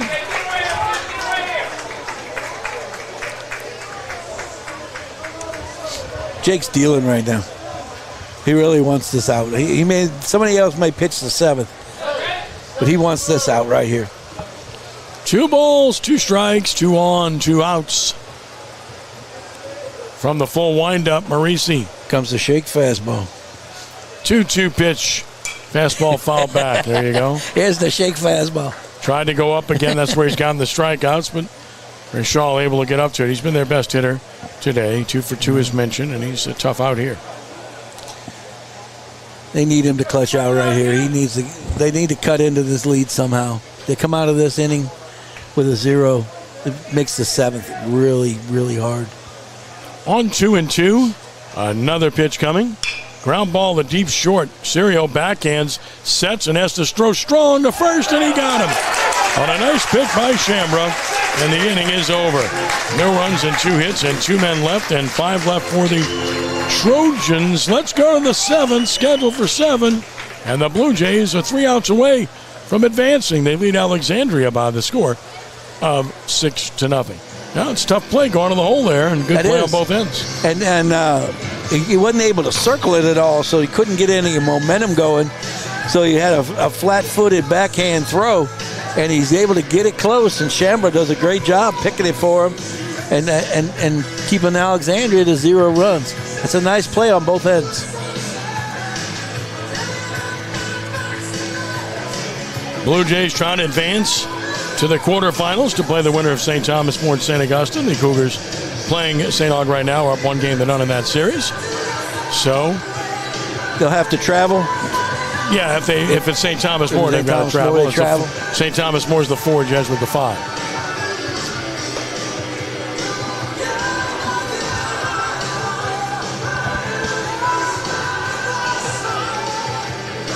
You know, we tease about traditions, but I remember playing them in New Iberia one year, and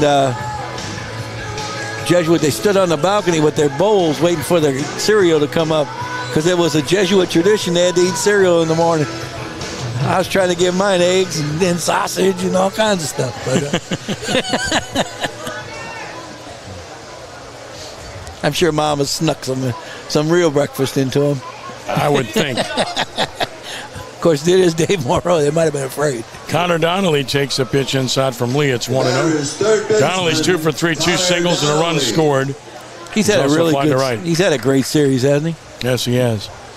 Both have to play it in the mound, on the mound. 3 hits in this series, and of course pitched a shutout last night and takes a strike here. It's a ball and a strike. And he handles that curve very well. He can shoot the ball to right center. And a strike called. 1-2. But he has shook his head a lot today. He's not been happy with the zone. But he's still having success. Open stance right side, 1-2 pitch. Down to make it 2-2.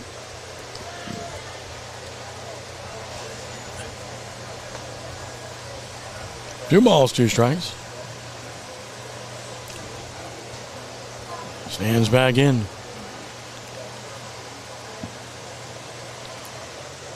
And he just missed the outside edge, 3-2.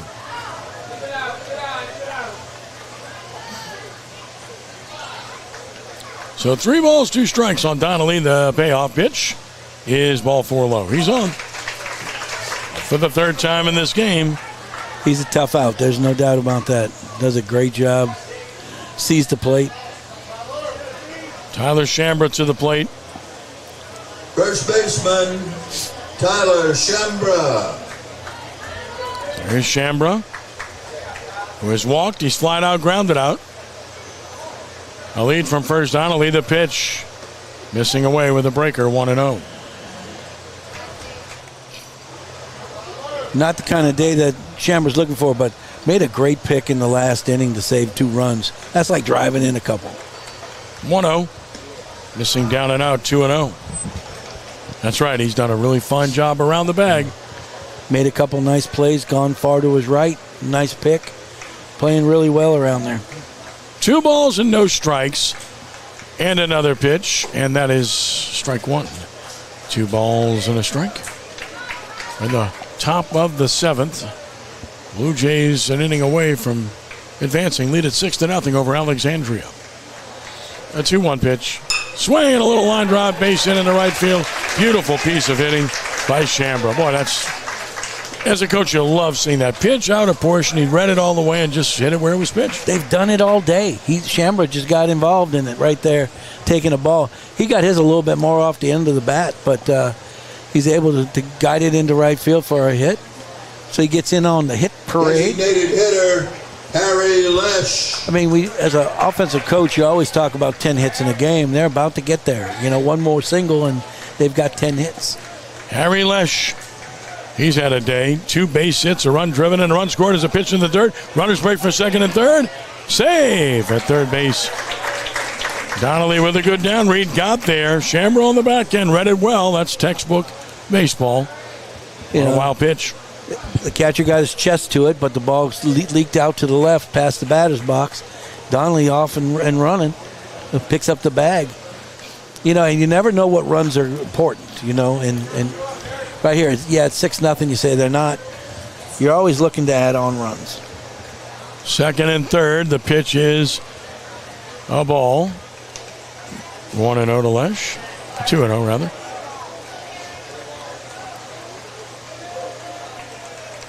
Lesh waiting. Next pitch on the way. Swinging a pop-up a mile high. Left side, chased by the third baseman and left fielder, and great effort by the third baseman. He ran a mile. Way down toward the pitcher's mound of the bullpen. Eckstein wanted that badly, didn't he?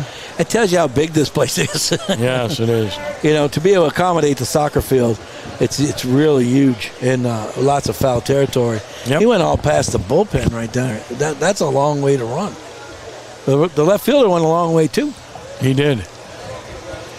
The score is 6-0, and they're still playing hard. Without a doubt. Love seeing that. Yeah, they're still playing hard. Coach Briggs does a great job, and really appreciate him helping us out overnight, asking for help with statistics, roster, everything, and he was very happy to accommodate as he was last year when we did their games with Rommel.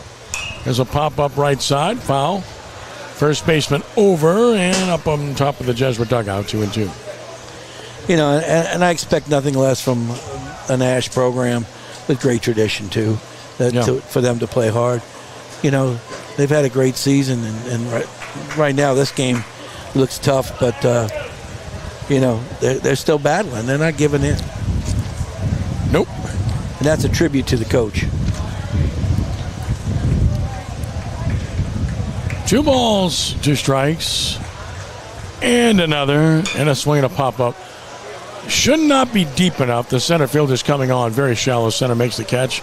Tag, but no advance. So, a big out there obtained by Ash. As Lesh pops out to center. And Ryan Saunders will have a chance. Well, he did. Ash, the center fielder, came in. They Jesuit bluffed a run. He takes it and throws it to the plate. Cutoff man's in the right spot. Pitcher's backing up just like you're supposed to. And Right fielder, they execute everything. Ryan Saunders. They didn't get here by accident. You know, that's the point I'm trying to make. They play hard. They do the right things. Here's Saunders. There's an RBI single. He's 1 for 3. Infield in. Down and out, ball 1. Blue Jays with a comfortable 6-run lead with only 3 outs to get. They wouldn't mind getting more, though. We get a little bit of a cloud cover here. It's no such thing as comfortable. Coach. What are you trying to say, man? Yeah, we saw that last night. I mean, it was like Ron Curtis coasting, and then all of a sudden, there's a strike. It's 1-1. All of a sudden, the go-ahead runs at first base in the last inning. Ty runs at second, and the base is loaded in a 2-run game, and got a strikeout to end it. The last 3 outs, like Danny Ream said last night. Here's a ground ball to second. Look the runner back. Throw to first for the out. Good job. Textbook. Well done by Doyle for the textbook. out. That's 2 gone for Marshall Sirio. Ask Tennessee how comfortable leads are in the ninth inning. Good luck with that. That was what, 1:30 this morning, whatever it was. Yeah, that was a fabulous inning. And that last ball was absolutely Jared Jones, the Bear. The Bear got into one. 3-run blast to walk it off for LSU. Here it comes. Sirio took a ball, breaking ball away. Inning started with a walk and a base hit. Then had a wild pitch. Jesuit runners second and third, but they have not been able to get one home here. Here's Sirio trying to do just that. Sac fly back in the 6th inning. Took it down and out. It's 2-0. We watched Marisi pitch out of a jam in the bottom of the 6th. 2-0 the count. Ground ball to third. That's foul. 2-1.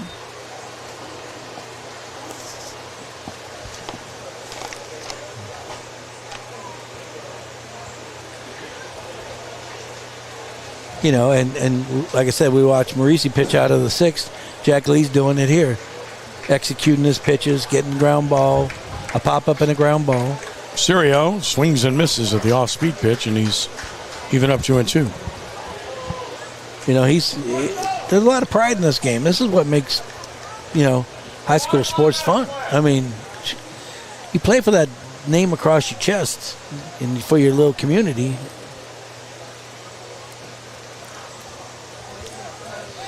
Two balls, 2 strikes. Swing and a hard hit, base hit to right field. Will score 1. Second runner will try to score. Here's the throw. It is cut off. It's a 2-run, 2-out single. Marshall Sirio and the Blue Jays blow it open at 8-0. His second and third RBIs of the game. And boy, you want to know about a good team, tell you what you need to know. They got 2-out RBI singles, 2 of them in the 3rd inning.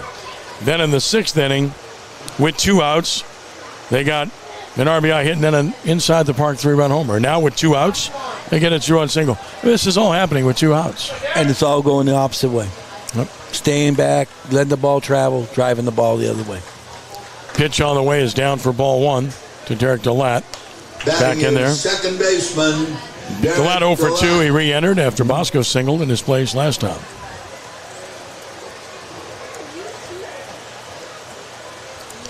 Pitch is low. It's 2-0. Of those 5 2-out hits, how many RBIs they drove in? Oh, gosh. I mean, I just said, 2 in the 3rd, 4 in the 6th, 2 in the 7th. Yep. All of them? Yes. All of them with 2 outs? Yes. Well, it's 3-0 now. To DeLatte.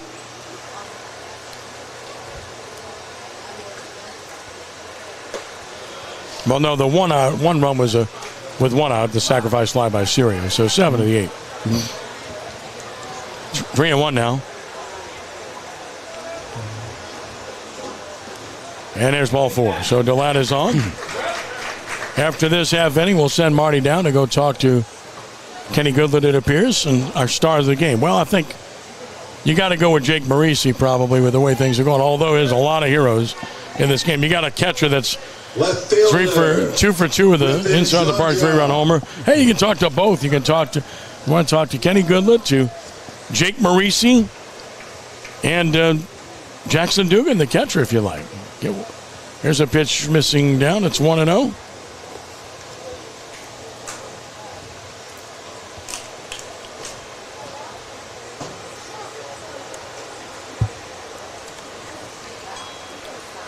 There's a ground ball to third. That is a foul ball. So it's a ball and a strike.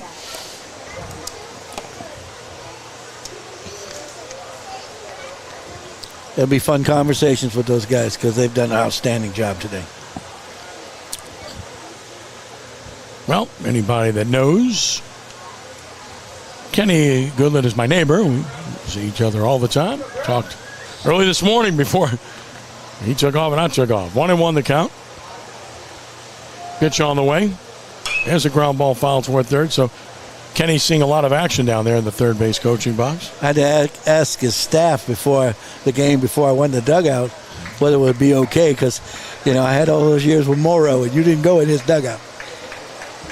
He would run away from you. Perch himself way down that outfield line during infield and everything. You remember that? He just stare and watch. 1-2, swing and a miss, struck him out. Inning over, but the Blue Jays had 2 more runs, and they do it on 2 hits with no errors in strand. 2 into the game have left 6. And we head to the bottom of the 7th. Last chance for Alexandria, and it is an 8-0 lead for Jesuit over Alexandria here at John Ryan Stadium, as the Blue Jays try to finish this off. And it will be Jake Marisi trying to go the distance. He's at 81 pitches going into this inning, so he's trying to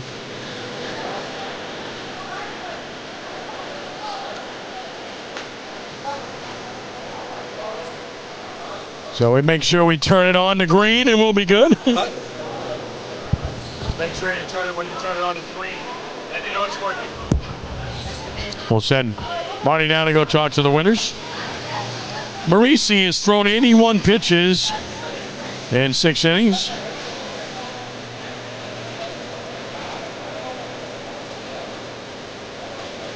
And the Blue Jays trying to finish this one off.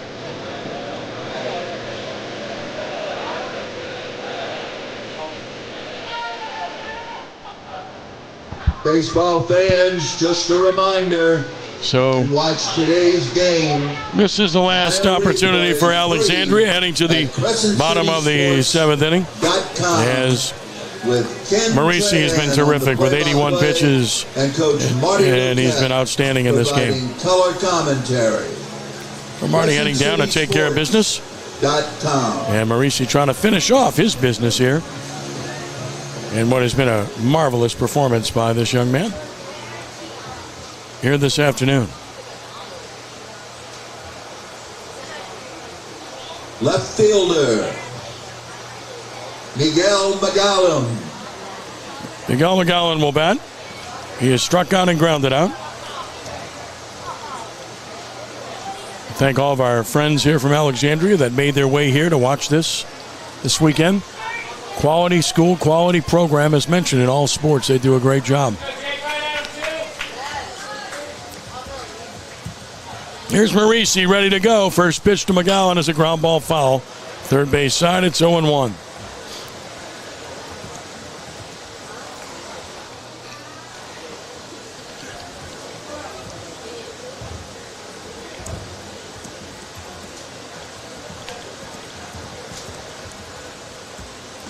And this is low and away, 1-1.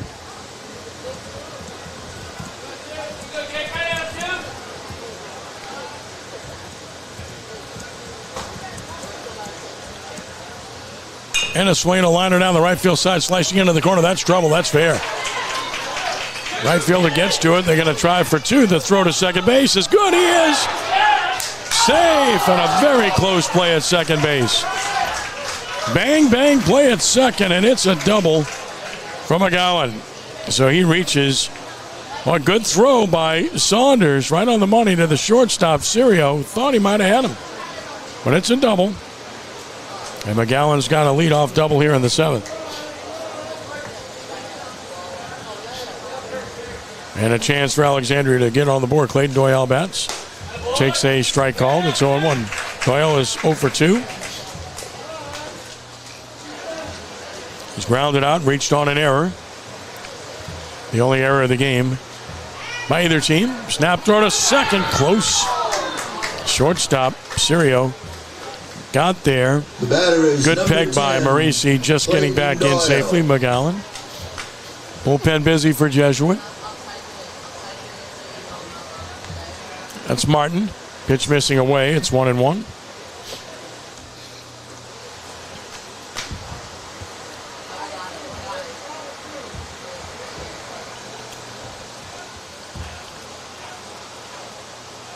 One pitch, and he's Foul tipping it into the mid. It's 1-2.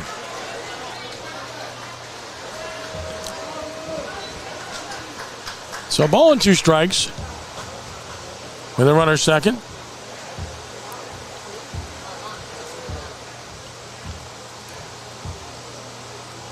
And the pitch. Swinging a foul back. Tried to use that high fastball that he's gotten strikeouts with. And Doyle was able to get a piece of it. And he Goodler retrieves it. Walks it back toward the dugout.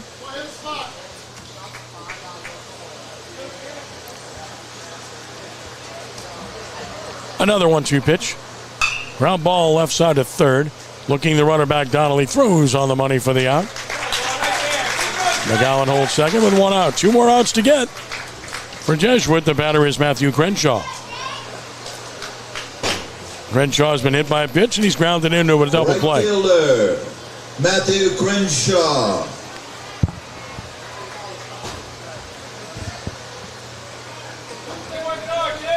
There's Crenshaw.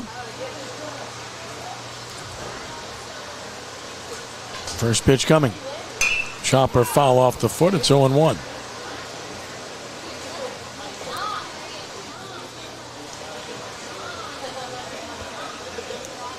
No balls and a strike.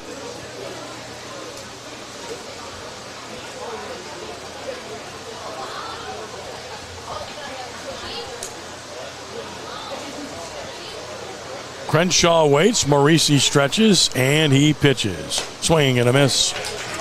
No balls and 2 strikes.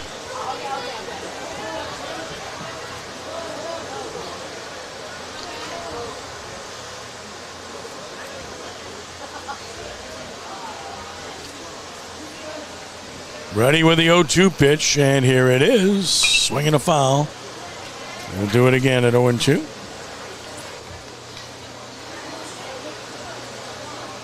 Blue Jays got 2 in the third, 4 in the sixth, 2 in the seventh. Lead at 8-0 here. 2 more outs to obtain. Crenshaw waits. Morisi obliges. Breaking ball missed away.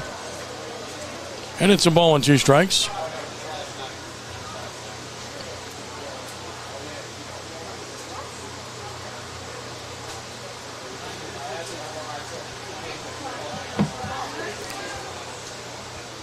And the 1-2.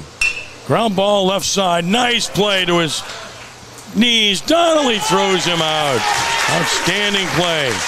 Connor Donnelly, who's done it all in this series, makes a splendid play for the second out. McGowan holds second, and the Blue Jays are an out away from advancing. Number 1. Jackson Ross will bat. Jackson Ross. Had a sacrifice bunt earlier in the game. His only previous at bat. Ross at the plate. Stretch. Pitch. Missed away. Ball 1.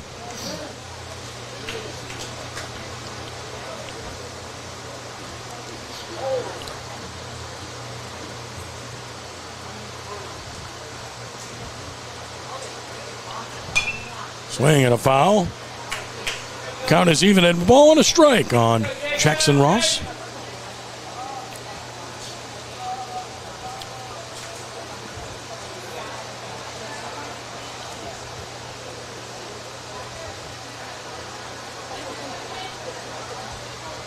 On 1-1.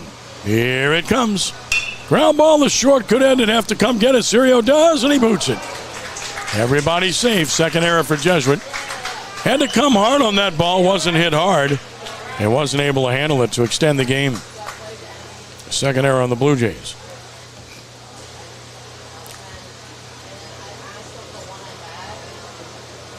And that'll flip the lineup over for Nate Oney, who singled in his last at-bat. He is 1 for 3. Game has exceeded the 2-hour mark.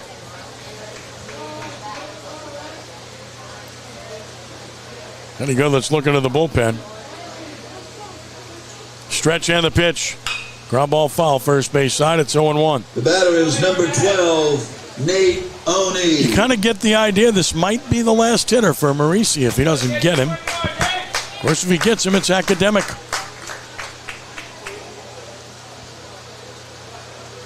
No balls and a strike. Here's the pitch, and it's outside, 1-1.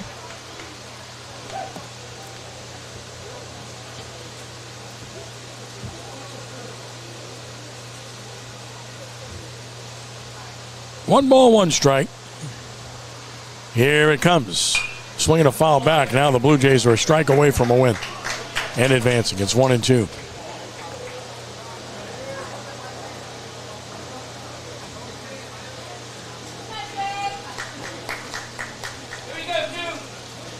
One and two the count.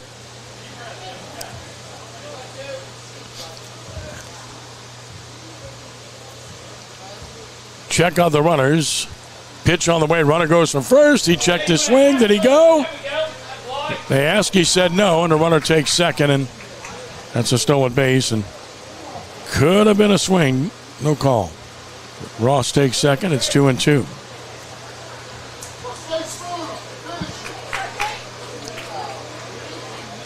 So 2 balls and 2 strikes from the full windup. Marisi to the plate. Foul back. Only's a tough out.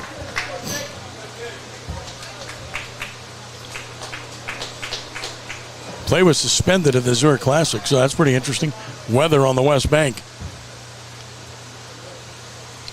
And the 2-2. And a swing and a pop-up left side foul out of play. We'll do it again at 2-2.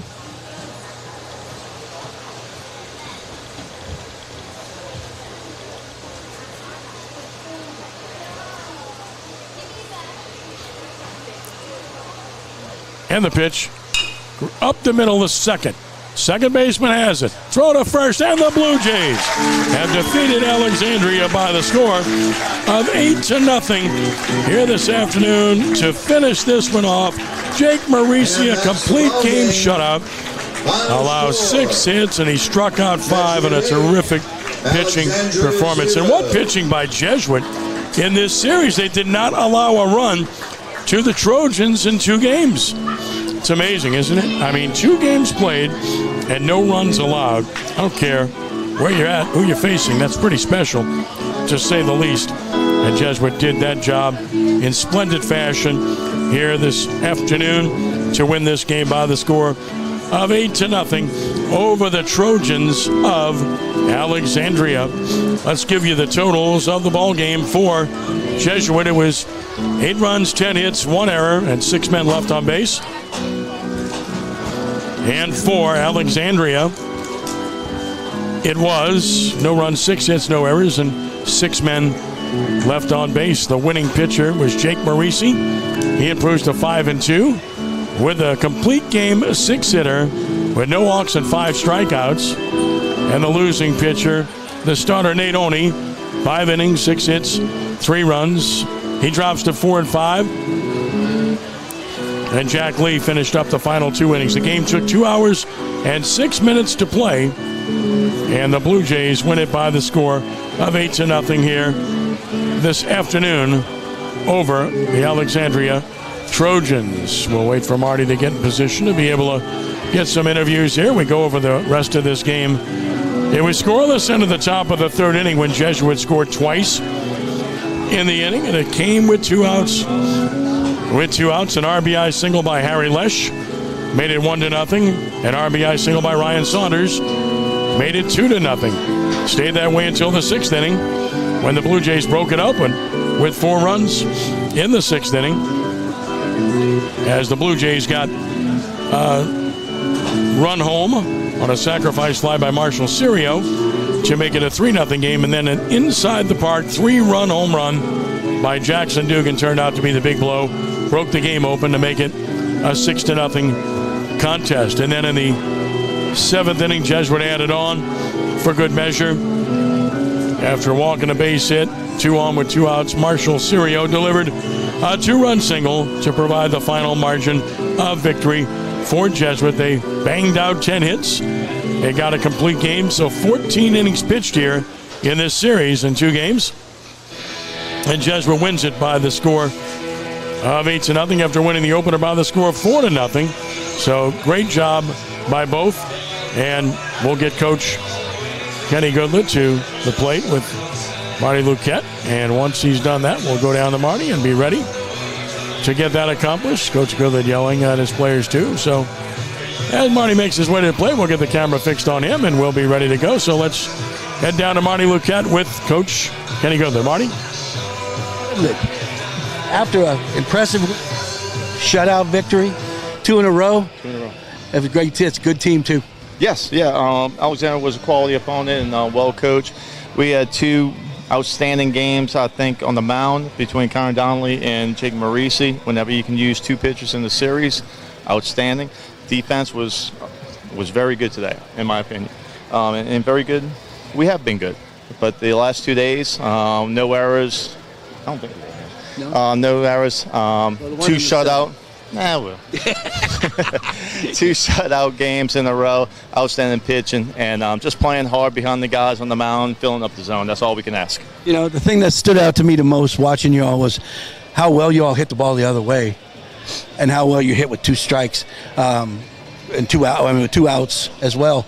You all drove in 7 of your 8 runs with 2 outs, hitting balls the other way. And that's been the approach. We haven't always been doing that, but we've been working on it. So it's good to show up in the playoffs and get some timely hits, especially late in the game. That was a 2-0 game. We were sloppy with the bunt game tonight, but we found ways to get people on, get some timely hits, like you said, and make good things happen. And from there, it's a little bit easier playing behind people with a lead. Well, Coach, going forward, you can now look forward. I don't know if that the other games are done, but it looks like it'll be St. Thomas More. Okay. Yeah, I have no clue what it is, and it was all Alexandria. So I'll worry about that tonight. But if it's St. Thomas More, then we get a hotel and we go at it. Sounds good. Coach, thank you. Appreciate it. Thank you for the having us.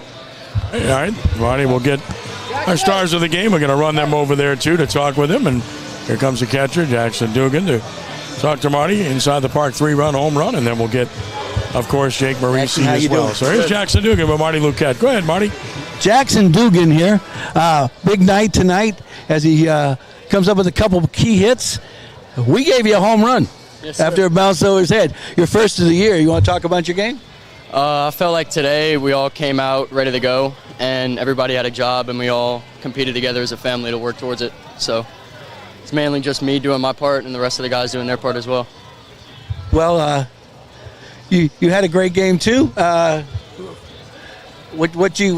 You two together, I'm an old catcher, so you two together, we're talking about the performance and what a great job you all did going in and out. No, yeah, that started in the preseason when we started bullpenning together, and since then we've just clicked, and there's no one else I'd rather throw to right now. Well, that was Jake Marisi. I didn't introduce him on the way in, but what a great performance. Early in the game, you looked like you had in and out. You were doing everything you wanted to do, and late in the game, you just gutted it out. You didn't want to come out, did you? Oh, no, sir, not at the last game here. Especially with my boys playing behind me, I had all the confidence in the world. Well, a great defensive game, again today. That's 2 in a row, no error. Well, 1 error in the last, but that was pretty much over. That just made it harder for you. But you had a good day at the plate. We talked about rolling the lineup, how important it was, but you drove in, 4 of the runs. Yes, sir. So normally I just get to hit once a week. Coach just tells me that I'm hitting in the lineup. So whenever he tells me, I'm always ready to go, just to give my team the best chance to win. Well, it was fun to watch.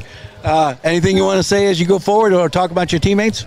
It's just been a pleasure all these 4 years, and this group of guys is one of the closest we've ever had. So we're going to keep it rolling and look for the best. Well, congratulations, guys. Keep going and go up to St. Thomas More, if that's who it is, and do it again. Yes, sir. Yes, sir. Thank you. Thank you, guys. Kenny, back to you. Thank you, Marty. They played solid defense, great pitching, timely hitting. What a performance that the Jays have given today, and they look forward to their next game. Right on, Marty. Thank you very much. Appreciate it. Great job as Jesuit wins it by the score of 8-0 here, and advancing to play in the next round against the winner of St. Thomas More and St. Augustine in the quarterfinals. If it's St. Thomas More, it's in Lafayette. If it's St. Augustine, it's in New Orleans, of course. But again, stay tuned to find out. Go to CrescentCitySports.com as always to get all of your information. Want to thank Matt for their great work here today as always on a pleasant afternoon in Metairie. Thanks to Marty Luquette too. We remind you that our final score was Jesuit 8, Alexandria nothing. From John Ryan Stadium in Metairie, this is Ken Trahan saying thank you for joining us and be a good sport. God bless you one and all. We are rounding third and heading home. So long.